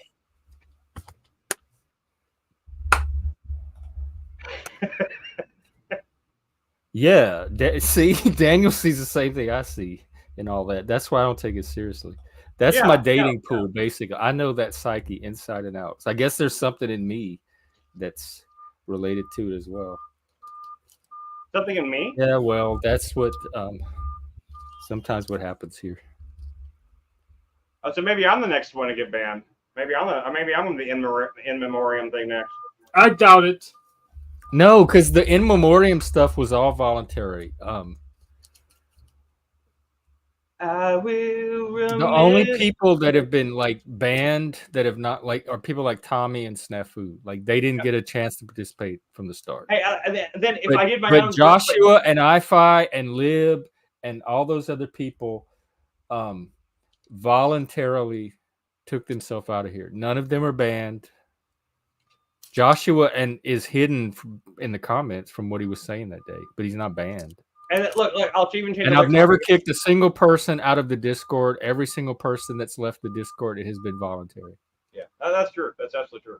I was gonna say I'll change the lyrics even so it won't be copyright infringement. I'll like I won't remember you, but you still seem to remember me. Because every time I see you stream, you're talking about me. This is drunk Chris, y'all. That's a pretty good one. I might use that one.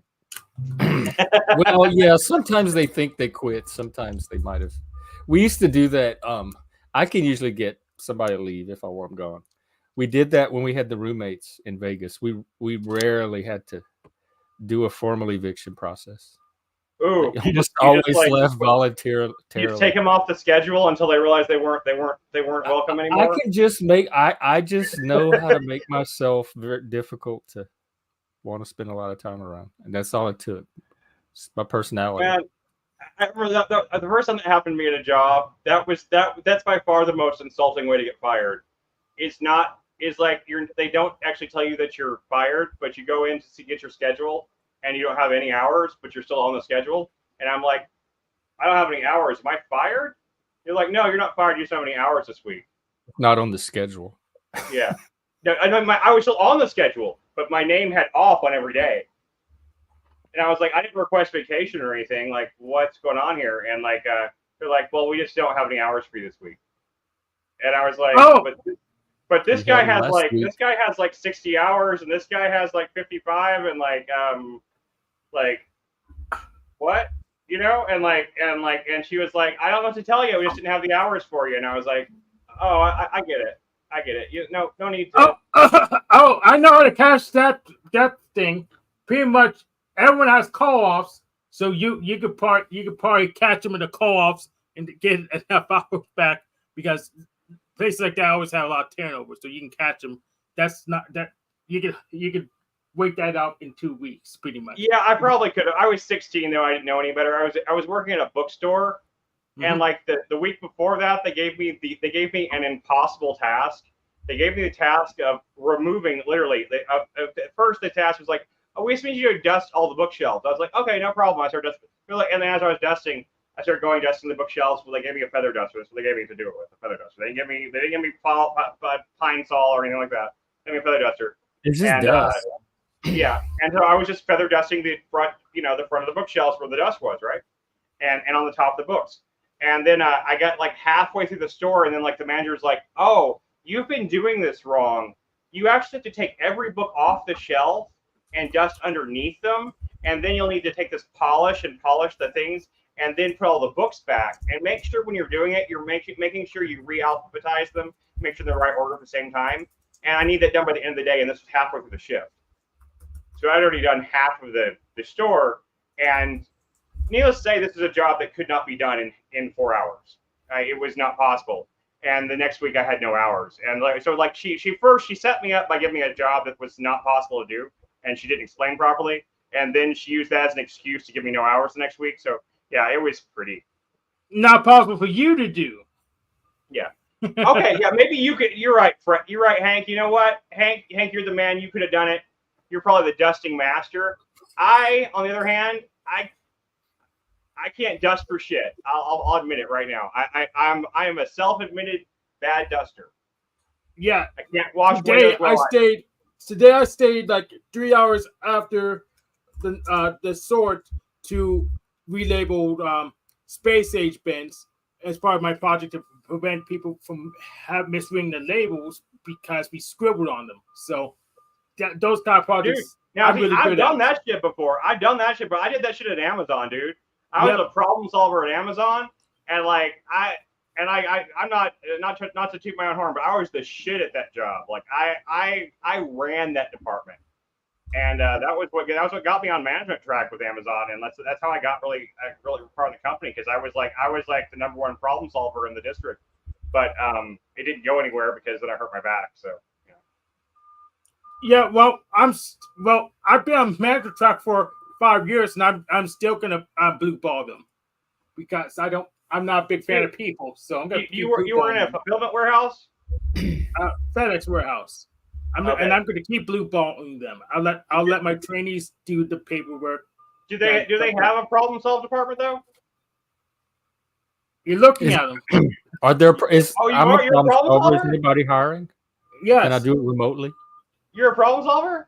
Well, they don't have it officially, but we have like the safety committee. Then we have, I guess, even on my resume. And we have, I guess, we have a secret problem solving committee. I'm sorry, I was gonna say, like, man, like we have a special kinship if you're in problem solve too, because problem solve is a special department that only very few people go into. That's what gets me in trouble at work, because I'm trying to solve all the problems that they don't want solved.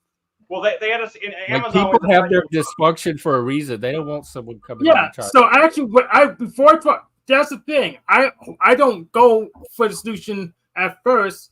I'll let them fail first. That's why it takes so long to solve a problem, because I have to wait for them to realize, oh, this is a problem. I can't work in a system. Oh, I never had the chance to do it. The previous shift had already fucked everything up by the time I got there. My job was to solve the problem with the previous shift by the time I got there. Every single day. We had Prime Day come up one day.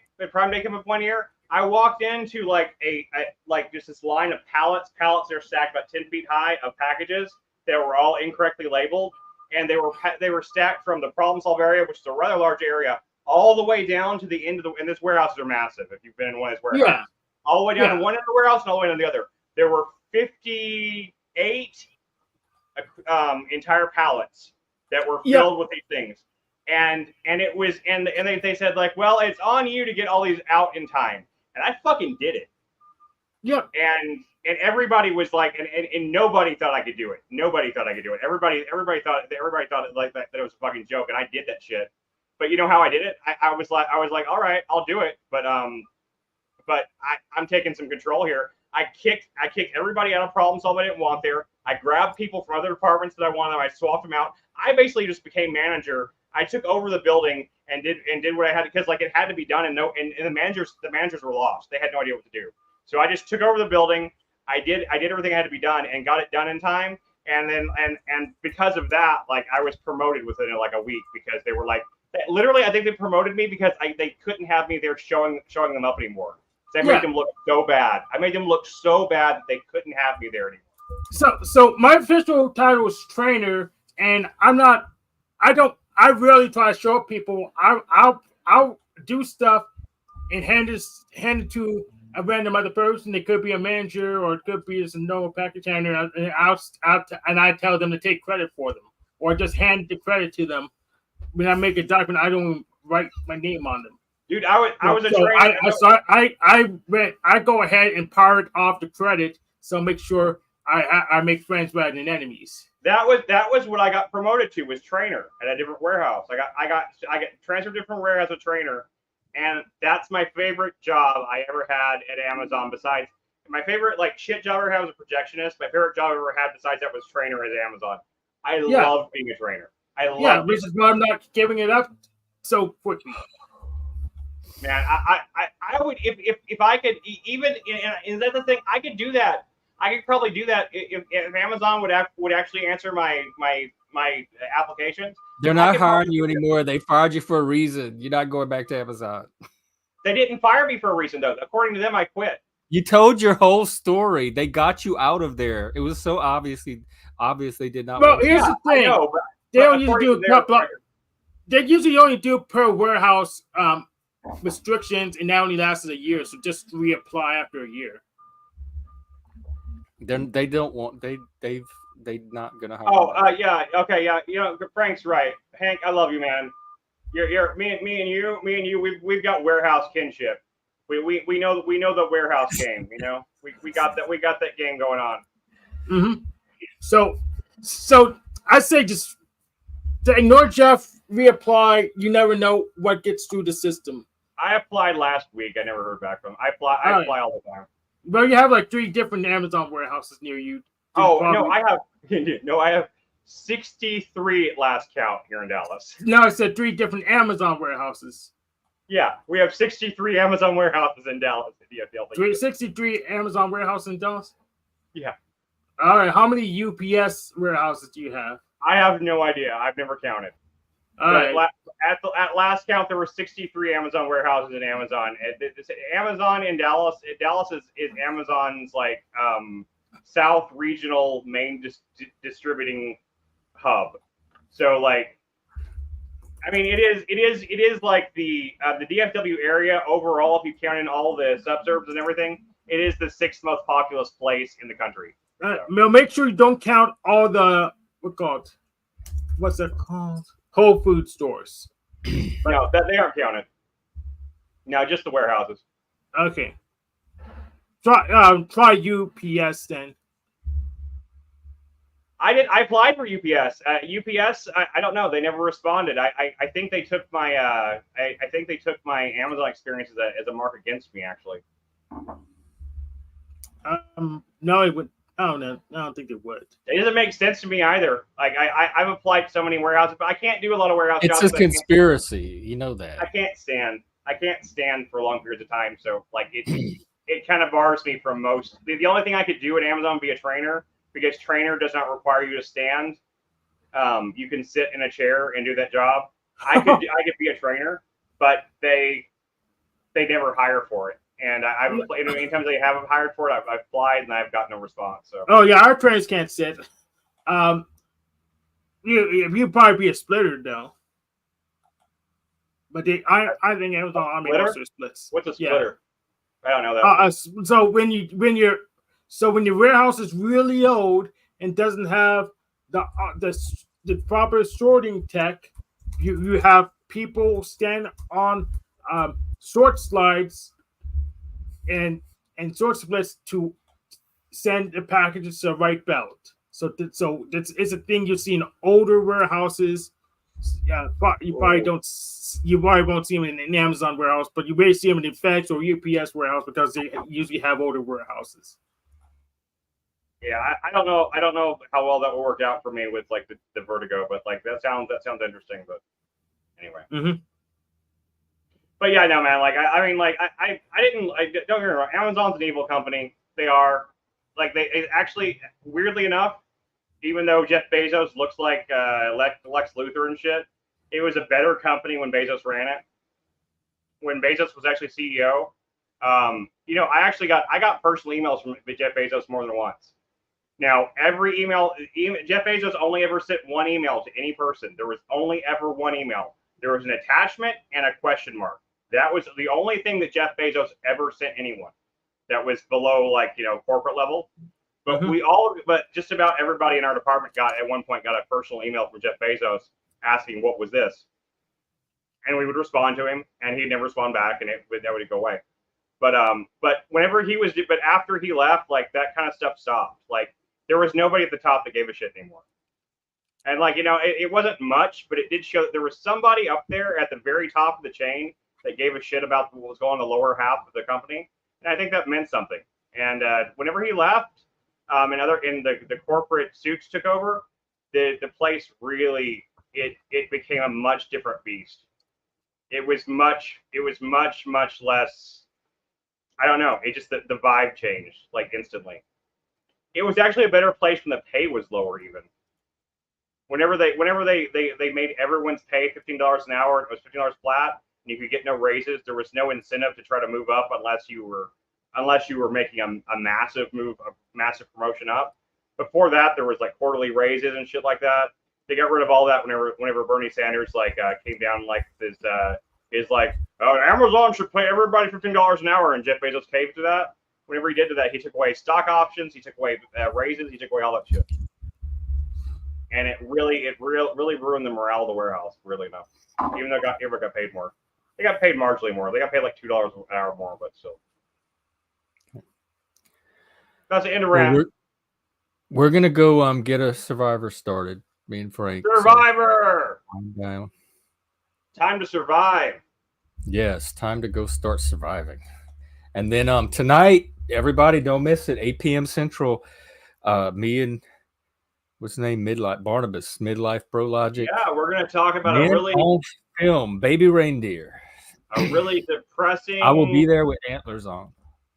Will Midlife Bro Logic wear a shirt or not? TV show about you never mental know. illness and. Oh, I think I do. He never takes his own advice. He might wear some little like sheer little see-through number. He never takes his own advice, so I do know. We'll try. If you remind me, I'll try. I will. Who doesn't take their own advice? Midlife Bro Logic. He never takes his own advice. He wants Midlife to take his shirt off. Yeah, if he thought it was good advice, he would do it himself. Yeah. We're trying to get him to have a successful channel, so I think that could be. I as of today, I literally my actual remaining amount of pride I had, the tiny remaining of pride I had in terms of like things like that, like maybe not all the pride I have in terms of like my life, but in terms of like self, like taking my shirt off, like yeah, that's gone. I don't give a shit. I'm done with all that. I have experienced a minor form of ego death today. So today, yes. From the booze? No. From the other thing? From the other thing. Really? Is that why you're drinking? Well, no, I'm drinking because it made me feel better. And before I started drinking, it was a response. Would you be drinking if that thing had not happened? Probably because I found a bottle underneath something that was half empty. So part of it is just recreation. Probably just recreational, and I don't have anywhere else to go today. So, and I wanted to show up for the stream. I didn't want to be a downer on the stream today. I wanted to try to like bring some energy for once. That's please don't. That's good. Please don't. Okay. Yeah, I was gonna talk to you about that. Oh, come on. I mean, I just want people to have some fun. I just want to have some fun on the stream. It's a Tuesday. It's Tuesday. Like nothing fun ever happens on a Tuesday. Well, something fun is happening tonight. So it's a double stream. Yeah, we're talking about Baby Reindeer. One of the most depressing shows of all time. And if you haven't seen it, you still have enough time to get it in. What's the main 3.5 hours topic of the movie? Do what? What's the main paragraph? It's a British guy. It's based on a true story, and he gets stalked. He has this female stalker. She's this big girl. Oh, I forgot to tell you. I have a story about Baby Reindeer that's not going to spoil anything. You want to tell it now or later? Yeah, I'm going to tell it right now because I think this is important for Machine to hear. I downloaded the whole season. And I started my media player thinking that it would do the playlist in the correct order. Well, actually, it started the first episode, and it turned out that it had actually skipped around and had randomly done it. And I got like 4 episodes in before I realized that I had just watched the last, or not half of the last episode. And before I realized I was on the last episode, and I went back and started watching order, it made no difference at all. It honestly, the beyond the first episode and the last episode, all the episodes in between could be watched entirely interchangeably, and they make no difference to the narrative. They do not tie together well. I don't know how important that is for Machine to know about. As far as my point is that Machine, if you want to get on the discussion, watch the first episode and watch the last episode. You'll get the gist. No, because there's that episode in the middle that's okay. Key watch to the whole the thing. One before the last one. Pretty much you get the one, but either the one where Machine. It's about really lonely, dysfunctional people and what they will do to alleviate that. And it's stuff that you watch and you're like, oh Lord, that could happen here in the Panelverse. This is the kind of people. No, I mean, it's the kind of thing that happens in real life all the time. It doesn't have to be the Panelverse. I don't know. No, there was a certain. I'm going to talk about that tonight because remember, I had a similar situation as him. There's a reason that there's night and day differences between our outcomes, but there is something very dysfunctional about him. It's not just everybody all the time this happens to, and they didn't take it far enough back into his childhood to even explain What's the weird to me first is that I wrote almost an identical story in my very first serious screenplay to the backstory of that character you're talking about. Back, I don't know, 20 years ago, and it's almost like beat for beat the same story, and it has the same emotional, like, I feel like, I mean, like, of course, that's me looking back at my writing. I don't have access to the screenplay anymore. It's been lost to time, but it was the exact same thing that I wrote 20 years ago without actually experiencing any of it. And so it's not that hard to imagine. It's not that hard to put yourself in that kind of like a situation. It's just not hard to think through. I don't know. I just don't think it's you don't think it's that hard? I'm glad you find it so easy to put yourself in a trauma like that. It wasn't that hard for me. It wasn't that easy for me until I actually experienced it. And that's when it really set in, the actual what is I do feel real sympathy for people who have experienced it. I do. I don't feel like the show expressed it in a way that made me feel for the character. I don't feel it definitely expressed it in a way that made me relive my own experience. Well, so it was very faithful to. That's fair. It's fair that made you reflect your own experience. My script probably would have done the same thing to you. It probably would have made you. You probably would have felt that in your own experience. But I don't feel like it's. I don't feel like it's really that. I just don't. I don't. There's something really dismissive about it that bothers me, and I'm trying to separate the aesthetic from the personal.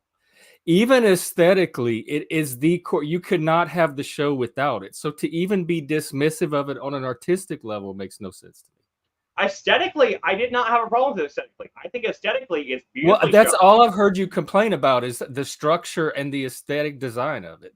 Only thing I complain about is the emotional through line. And how poorly executed it was and how other movies have done the exact same thing better, except that this is the only time in a movie I have had this experience watching it. So if these other movies did it so much better, none of them stuck in my memory like this one did.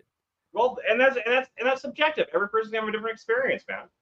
You know, I mean, that's right. And I think as somebody who actually experienced what the movie is representing, I would like my voice to carry some kind of weight, and I don't want it subjugated to art theory, like abstract art theory and film school design shit. I want to talk about what most viewers probably experience that don't have your technical background when they're watching that scene in the movie. But it's not. I don't want the emotional impact of it dismissed or washed away, and that's what I feel like I'm getting from you. I do not disparage the technical aspects of the film at all. I think it's beautifully shot. Oh, well, that wasn't that big of a scene. I wrote a scene like that. It's so easy to put yourself in the mind of that scene. Even the movie did it. I don't know what the point of the scene was. You could watch it. I haven't heard you say anything that addresses the emotional impact of that scene on somebody that might have experienced it. Okay, I will say that as someone who has not experienced it, I'm not going to have the same response as you. We are different people. Right. We have I'm different just responses. asking you to Your be aware of how detached your response seems And to your somebody response- like me who wants to response is center equally, that if as one of not the more core valid than experiences of the mine. movie. And I even suspect when Barnabas asked me to watch it that he had something similar in mind. I'm saying that your response. So I want to talk about the movie on a human level, and I don't want you spurging all night about the technical design aspects of it, which is something I get into as well. But it's rare that content affects me the way this movie did. So I want to make some room to talk about the content and not have it drowned out by nerdery. Okay. Well, first of all, let's define what are you talking about when you say technical aspects? Because when I say technical aspects, I mean like cinematography, acting, like shot composition, like overall technical things. I think all of those were exemplary. And I don't even care about that. That's not anything I have anything to say about. I don't care about. Okay, so that that's part not of the movie so that's what we're talking about. That's not technical to you. That's what I mean by if I say technical, that's what I mean. I didn't mention anything about technical aspects. And structure and design. All of that is technical. The formal, you have form and content. The form of the movie. You seem to be critiquing the form and not really being moved or having anything to say about the content at all. And for me, the main impact of the movie was from the content. And it's personal to you, and it affected you personally, and you have an emotional response. Right, and I've never gotten to talk about it yet because I have to fight through this wall of spurgery about the technical aspects of why it's such an imperfect film. I just want to make sure tonight I get to talk about the content and not have it be dismissed. Okay, I'll skip tonight then. For some reason, I don't know if it's in you. For some reason, you seem very resistant to what for many people is going to be the central feature of the movie. You seem to be downplaying it or hand waving it away.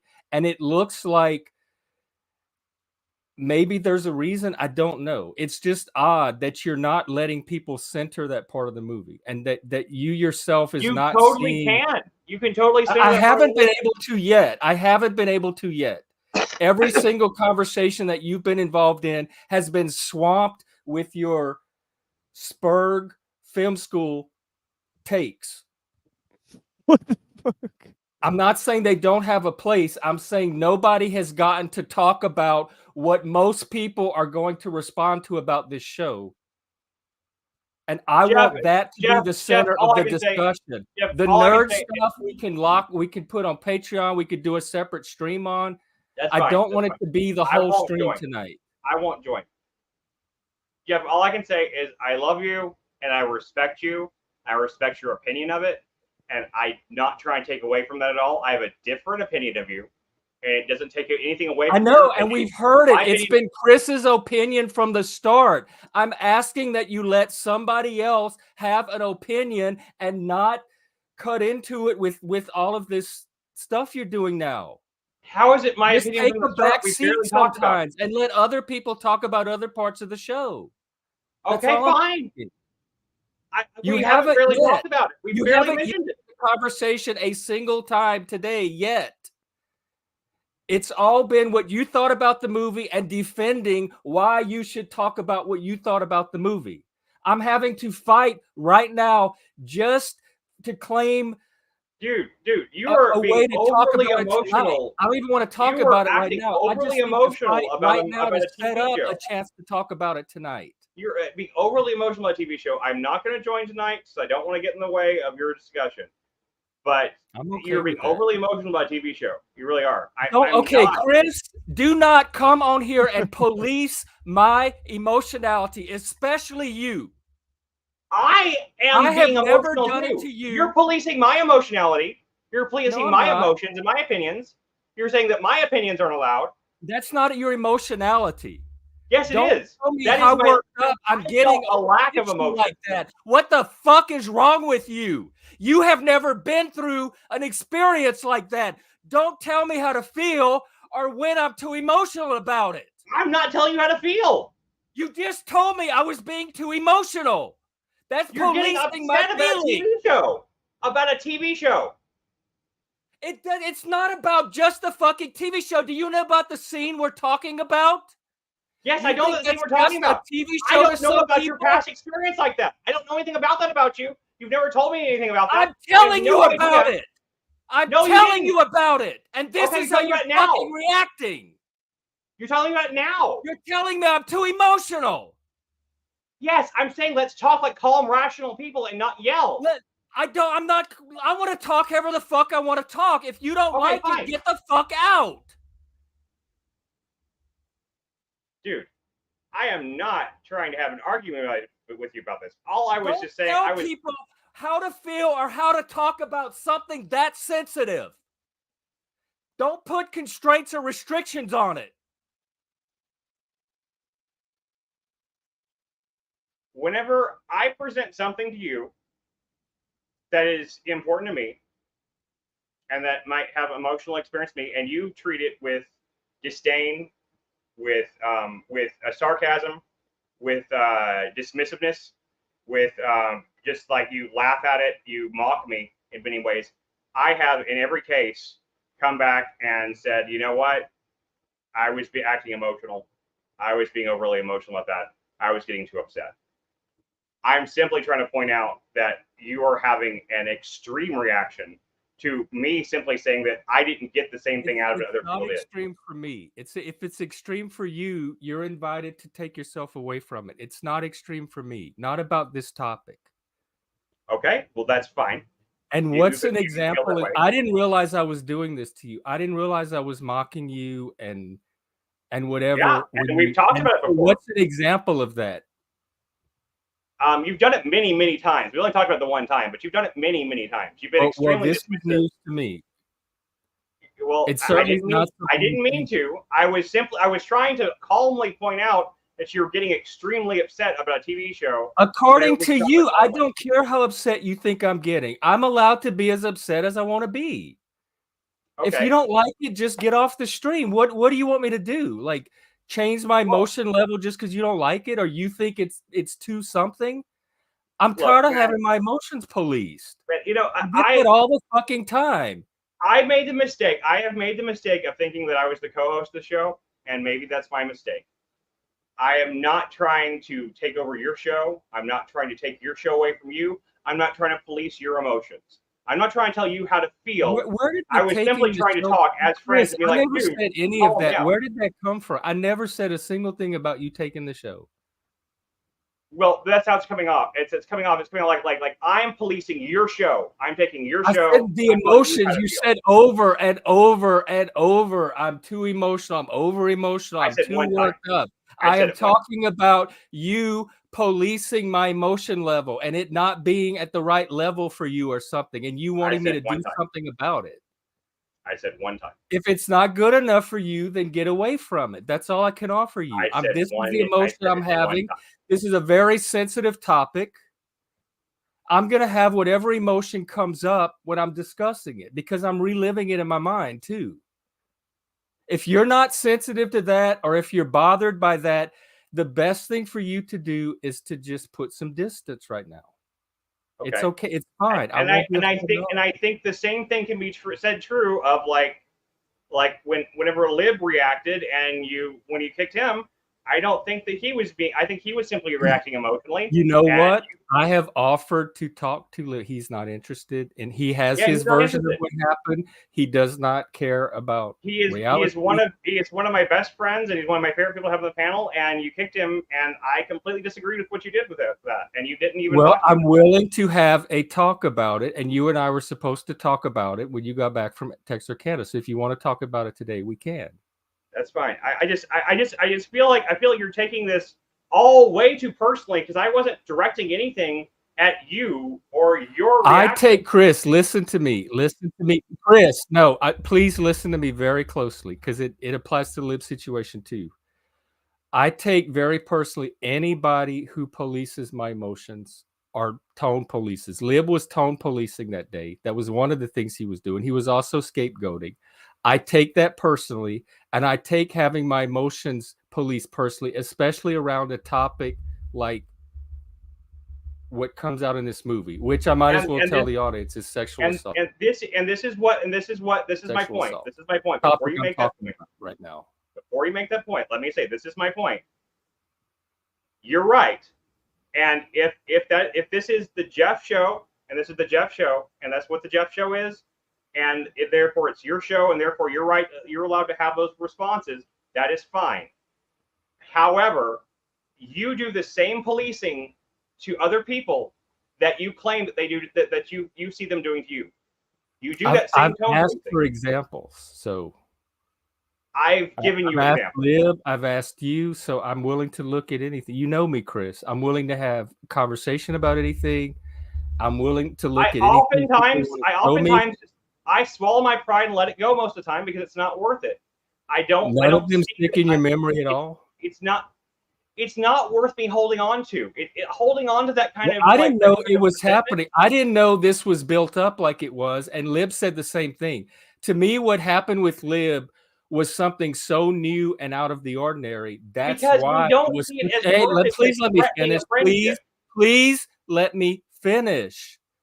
It was so out of the ordinary. And from Lib's perspective, it was a normal part of our pattern and a buildup of something that had been going on the whole time. So we're looking at two different things. I'm looking at something that's never happened before, and he's looking at something that's just the next iteration of our pattern. And it sounds like you have a pattern built up too, and neither one of you. I am not aware of whatever it is that has been building up, because I try to not let things build up between people. I try to do that kind of like interpersonal cleansing to keep everything level. So if you have stuff I've been doing all of this time that's been building up, this is how I end up getting fired at work, because coworkers start realizing they have shit built up. This makes me very nervous. It's much easier for me to catch the things when they're happening. That's when I can most learn from them. And if things were happening and I'm not aware of them, and they were happening in the moment and nobody pointed them out, and they've been going on this whole time, and it's causing all this buildup. That's fair. However, I am completely in the dark. That leaves me powerless to be aware of it or do anything about it. And that is fair. However, I resent that. The chat has pointed out many times before without me having. Then it shouldn't be hard to pull out examples, because I watched the chat very clearly. Okay, well, nobody's done it in a way that's articulated or made it clear. And people know me enough to know that if they clearly communicate something and point it out in a way that I can see it, that I'm able to see it. I'm only half retarded. You're not retarded, Jeff. You're one of the most intelligent. Then people are not telling me things because they're either scared or they don't think I can understand, which is frustration. But there's a reason people are not coming to me with all these little things. It's just that I don't think it's worth it. It's not worth it to me to bring up. It's not worth it to. It's not worth it to keep the relationships going that keep this community going. It's worth it to not tell me and let them fall apart like this when they build up. I find it's a minuscule. This is a communication issue. This is a communication breakdown and a failure of communication this whole time. I thought you and I had some of the best communication in the panelverse, and this whole time I'm hearing all this other hidden stuff that's built up about the way I was treating you that you've never said before. And even when people say it in the comment, you never say, "Oh, look what that person said." I agree. Because I ignore it because you are talking about some vague bullshit that you can't even identify for me. And then I'm supposed to feel a certain type of way about it. Okay, let me say this. I have had, in my past, I have trauma of my own with friends that were very, very important to me. That I did exactly what you're saying. Situations came up. I addressed them directly. They were small situations, I thought. I thought they were small things. And they turned into things where that person never spoke to me again. Even though I had no idea, even though I thought everything was fine at the end of the conversation, that person literally never spoke to me again.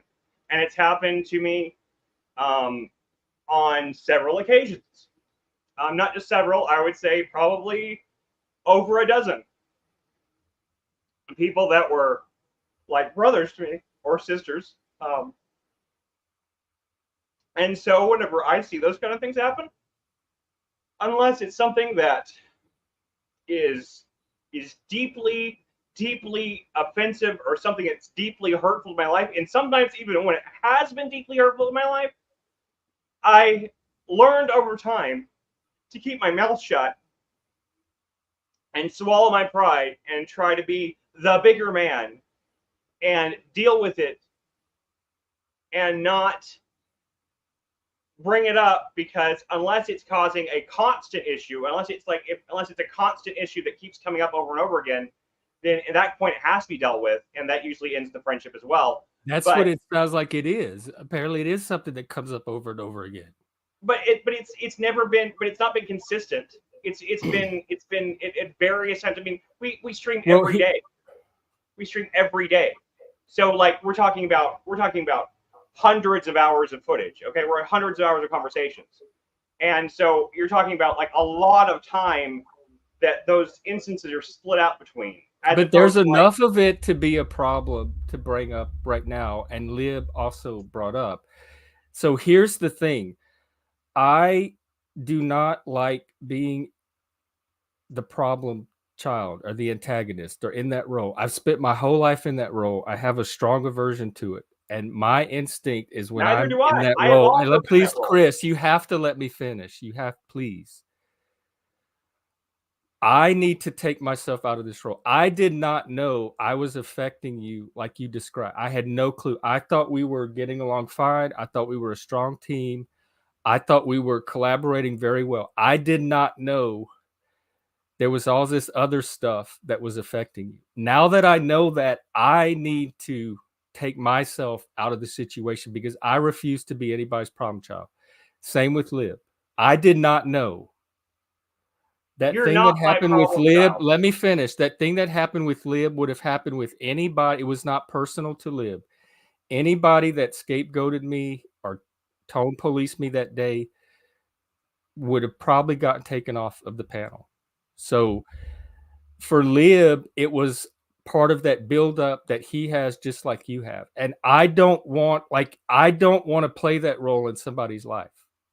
You're not the problem. Cleared up. I don't want to be that role. I'm not.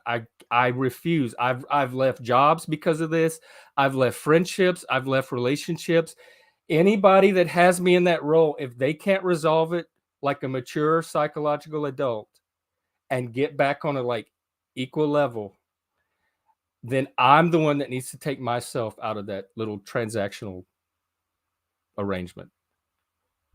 And what Beck said, that might be very fair. I think you mean by that I was trying to make it about me, and that might be true, and that was a mistake in the way I was phrasing it, and a mistake way of saying it. I wasn't trying to make it say it like that. I honestly didn't know much about any of the trauma that Jeff is referring to, so I didn't know that it was that sensitive a subject. So I told you over and over and over and over and over. Okay. Today on the stream, I talked about it a lot. Today on the stream, the group I was watching it with, I told you today many, many times, and nothing made a difference. I didn't recognize it when you were saying it today on the stream. And you said I was too emotional. Like you recognized the emotionality of it. And that seemed to be the problem. You were problematizing the emotions that it can bring up in somebody. You come on the stream occasionally and you get very emotional about things. And I don't pathologize or stigmatize that at all. I don't believe there's anything wrong with emotions. I don't believe there's such a thing as too much emotion, too emotion. My emotions can go up to a 10 or 11. That is where I'm wired at. That is part of my neurodivergence, and that is my norm. I don't like having that stigmatized or pathologized. If it's not your level, then you take care of it on your end. And that's what you reacted to, is the emotionality, not the topic, not the content. It's not even that. It's partially that. That's not wrong. You're not wrong. It's not only that. That's not the only thing. I don't know that I have the emotional capability to go into it at the moment. the most traumatic experience for me personally, dealing with the reason why I deal with things the way I deal with them, is something that I don't think I have the strength to go through right now. It scarred me pretty bad. It was definitely it definitely has a deep-seated trauma response in me that I try very hard to suppress, because it's just unhealthy. I don't know what to say except that I did not in any way mean to diminish your feelings about it. I thought we were talking about a TV show, and I was taking it on the level of a TV show. But Chris, you got to admit, something like Baby Reindeer is not just a TV show. We're not talking about an episode of Friends here. For me, it was. Really? And that's the difference. For me, it was an average TV show. I've seen tons of shows that like it before. I've watched so many indie films that deal with the same subjects, that dealt with the same. I've watched plenty myself. I haven't seen this covered in too many films. It makes me wonder if we're even watching the same movie. We probably haven't. There's many movies I've seen that have covered the same material. Like I think this really took an artistic risk and pushed the kind of the limits of representation for something like this. For me, it's something I'd seen before, and I'd seen it done better. And I would be interested in seeing those scenes after seeing this one, because apparently I could definitely pull those out. I'd have to dig through some stuff to find them, but I could pull that out. But that's beside the point. I do apologize. Well, you have to be aware that however poorly you think the scene was done, the scene itself, the portrayal of that experience, I can't force you to be sensitive to it, but please understand, for many, many, many people, Chris, it brings up a lot of emotions in us that have nothing to do with the technical aspects of filmmaking. I personally thought that the scene with the breakdown scene in the next to last episode, I felt like that was much more emotionally effective than the episode before. Okay, well, I'm telling you my experience and my opinion. Yes, I know. I'm saying we've heard yours, we know yours, and this scene didn't mean much to you at all. But I'm saying for most people, and most people come to the discussion tonight, that probably is the cornerstone of the movie. And that's fair. And that's fair. So I think to me, it's bizarre that somebody could watch Baby Reindeer, take that one scene, and be so like this downplayed as much as you have. That is very strange to me. But just be aware that most people are probably not doing the same thing with that scene. And tonight, I definitely want that scene to have a place in the conversation. Yes, and you're welcome to have that. I won't. I'm not going to. Well, I'm what. That's why the conversation today, because I struggled and fought all day on the stream to have it. You kept wrenching the conversation back to you and what you wanted to talk about. And so I'm just saying tonight, if you don't want to show up, I'm okay with that too. But if you do show up, you can't dominate the conversation with this other stuff. That's why I'm glad we got it out today on this stream. I will watch by the sidelines for the discussion. I will listen to you guys discuss it. I do not wish to impugn upon or to take away from anything anybody feels about it. I'm not trying to diminish anyone's experience if it affects them that emotionally. I know a lot of people that feel the same way about, for example, one of my favorite TV shows of all time, Mr. Robot, has an episode very similar to the scene that you're talking about. I think I remember. Has an episode very similar to that. And people that love that show and that love that show unconditionally, that's the episode that's the linchpin for the series for them. For me, it's the nadir of the entire series. It's the worst part of the whole show. For me, it ruins the show, actually. It makes the show cheap and emotionally manipulative. I do not feel that way Baby Reindeer. I feel like it's integral to the story in Baby Reindeer. Well, because it's autobiographical. He's not just. Right. It's Right. not just a movie or fiction. He's opening up about something about his life that Right. other people Yeah, have a hard time and that's opening up fair. to as well. And that's very fair. And I'm not trying to take away from that. It does take away from it. It does for me. Like, which is fine. You don't have to have the same experience of the scene, but for some reason, when I'm trying to share my experience of it, it does seem like it's taking away from that, dismissing it, diminishing it, and putting it back into its proper place in your technical scheme of how to make a movie.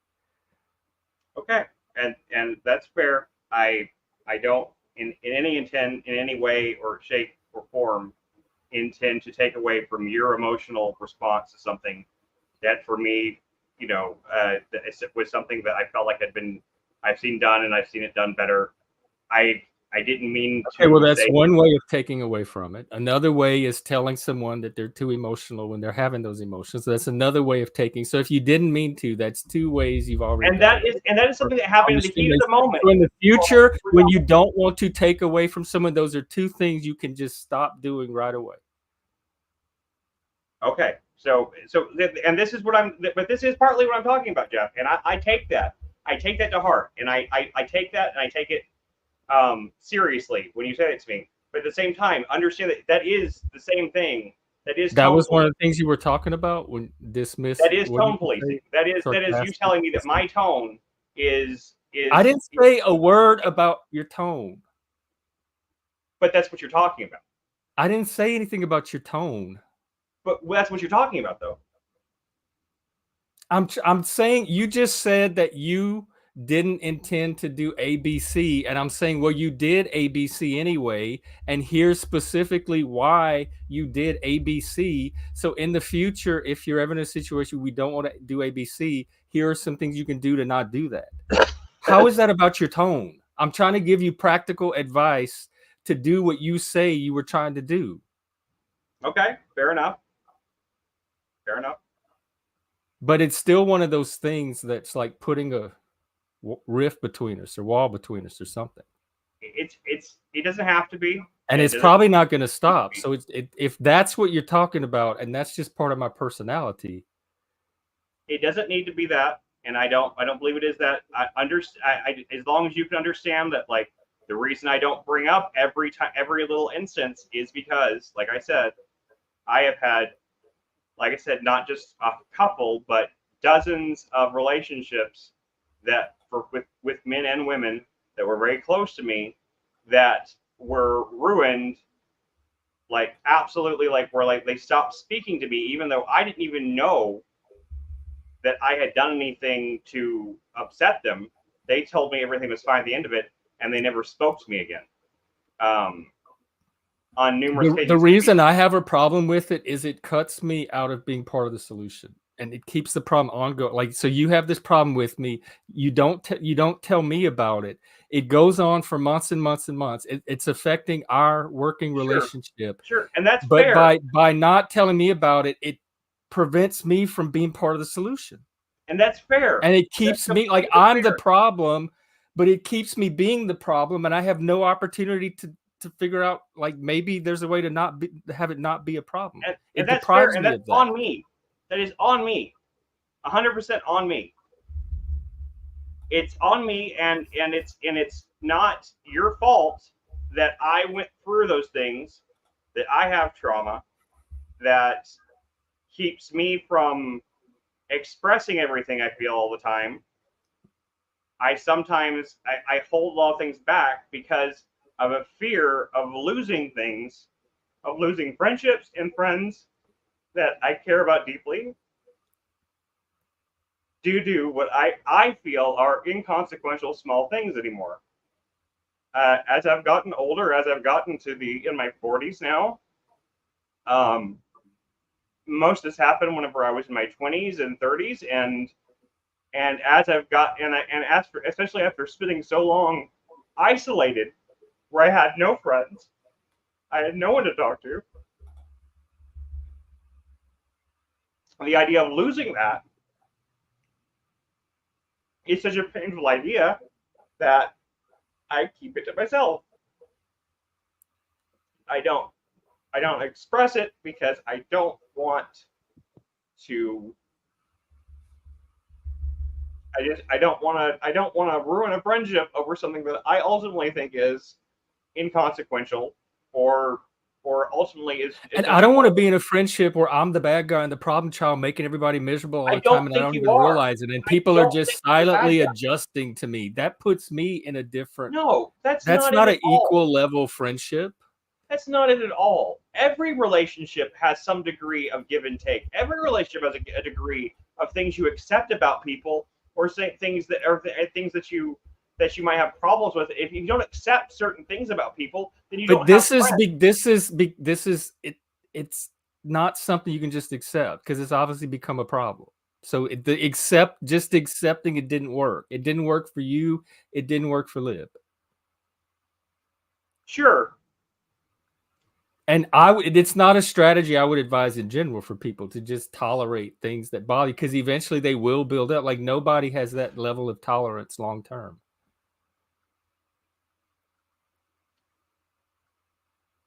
It's just I'm at an age where the idea of being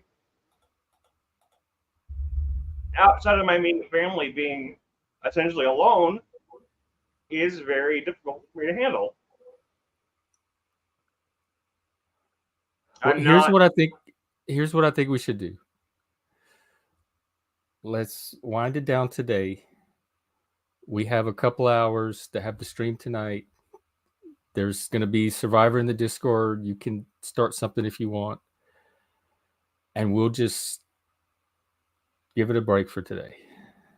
If you want to talk later tonight or tomorrow, it's fine. Just, if you want to talk about it later, that's fine. We don't have to talk about it. I don't care. I wasn't trying to start anything. I thought we were just talking. Well, we were supposed to talk anyway after you go back from Texarkana. So yeah, it's fine. At some point, we probably should talk, especially after today.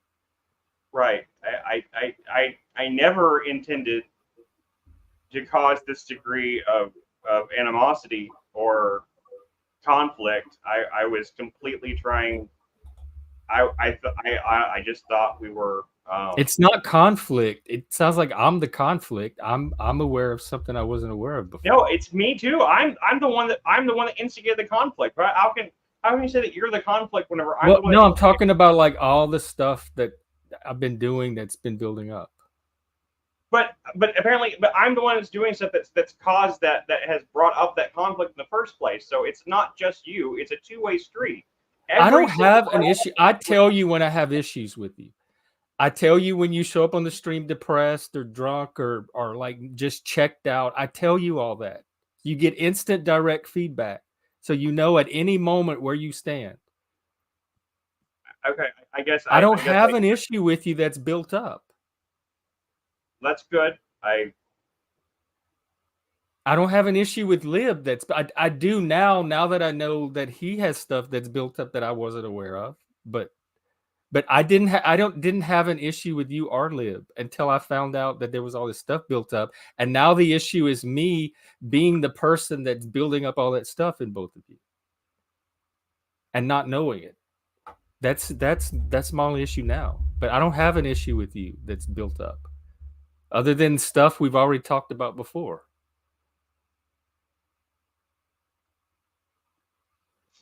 And I agree, Moose. We'll talk in private later. So let's do that. Let's just take a break and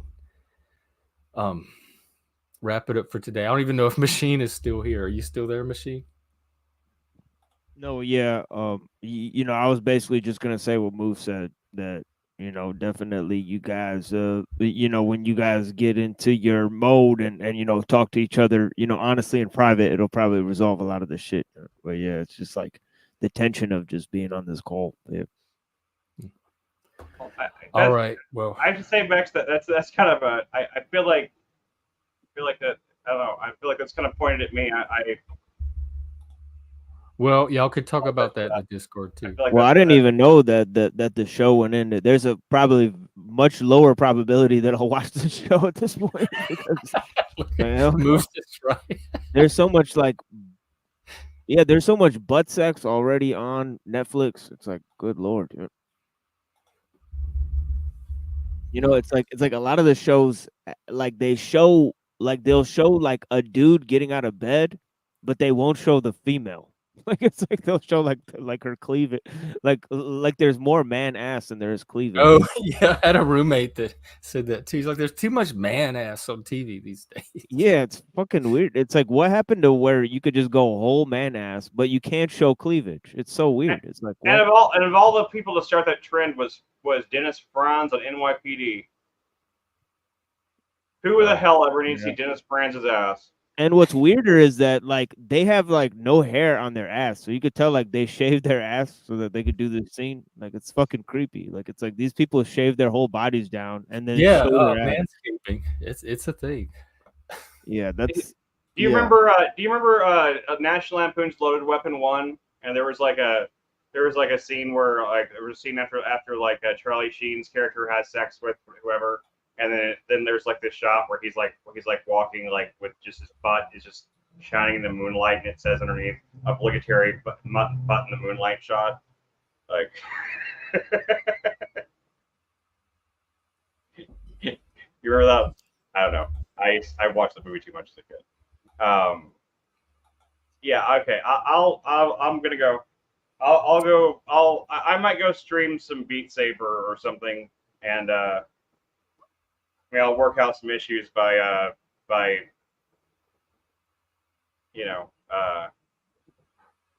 Well, one thing is to watch the alcohol intake and kind of. I honestly did not drink much alcohol. Okay, This was not. Then you're good. not Just happy alcohol. let that kind of level off, and we'll be in Discord. I would like to do another one of those, that sci-fi show too. Another one of those episodes. Yeah. My alcohol, I swear, and for everyone who knows, like my alcohol intake was about 1 ounce, 2 ounces of whiskey with a whole. Chris hardly ever drink. Like it's very rare that he's on the street drinking. So this is not. It was like an ounce of whiskey with a whole bunch of lemonade in it. I wasn't drinking a whole solo cup full of whiskey. So don't worry. And we talked about maybe doing those mental health movies. Napoleon Dynamite, Rushmore. Yeah, maybe we'll do that tomorrow. Like tonight, we got too much stuff going on. But and then tomorrow's the big Survivor finale as well. Oh right, so well, yeah, that's out for maybe after Survivor or something. Okay. All righty. Well then, we'll no evening stream today, but I'll be double streaming with Midlife Bro Logic. So check his channel out. I'll put the stream one more time, and of course, you can catch it on this stream too. Having all the comments. For Frank for putting that image in my head right as I have to like go off stream now and try to do something else in my life. Thank you so much for putting up that image in my head. What image?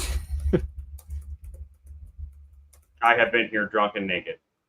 Is what he said. Well, I think we all have at one time or another. It wouldn't be the Paddleverse. But you know what? You are a monkey, so I guess of the internet. I guess monkeys are naked usually. So whatever.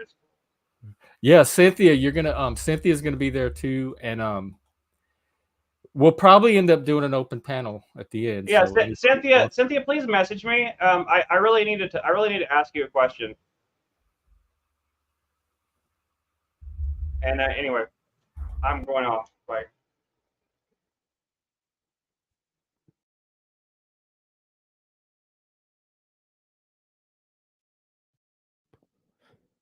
Well, all right, homies. You know, I think Jeff stepped away. But yeah, peace to all you guys. What's up, Cynthia? Just Frank. You know, blessings to you guys. Yeah, hey, too much. Yep. I lost my antlers. Hang on. It's all good. You lost your antlers.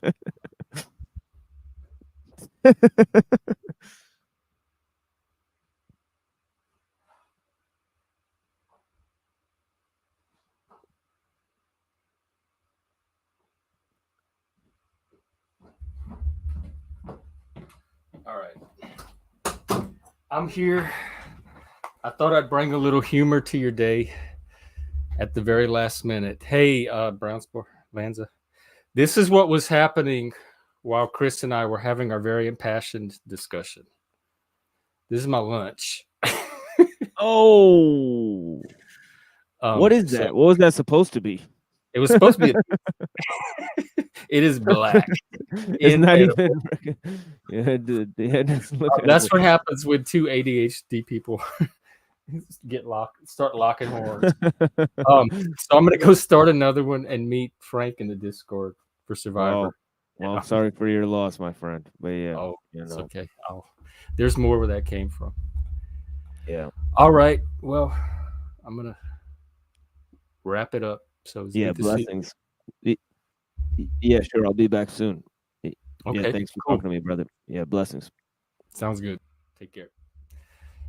Okay, Discord, reindeer stream tonight and back here tomorrow for some other topic. I'll think of something. Okay, take care.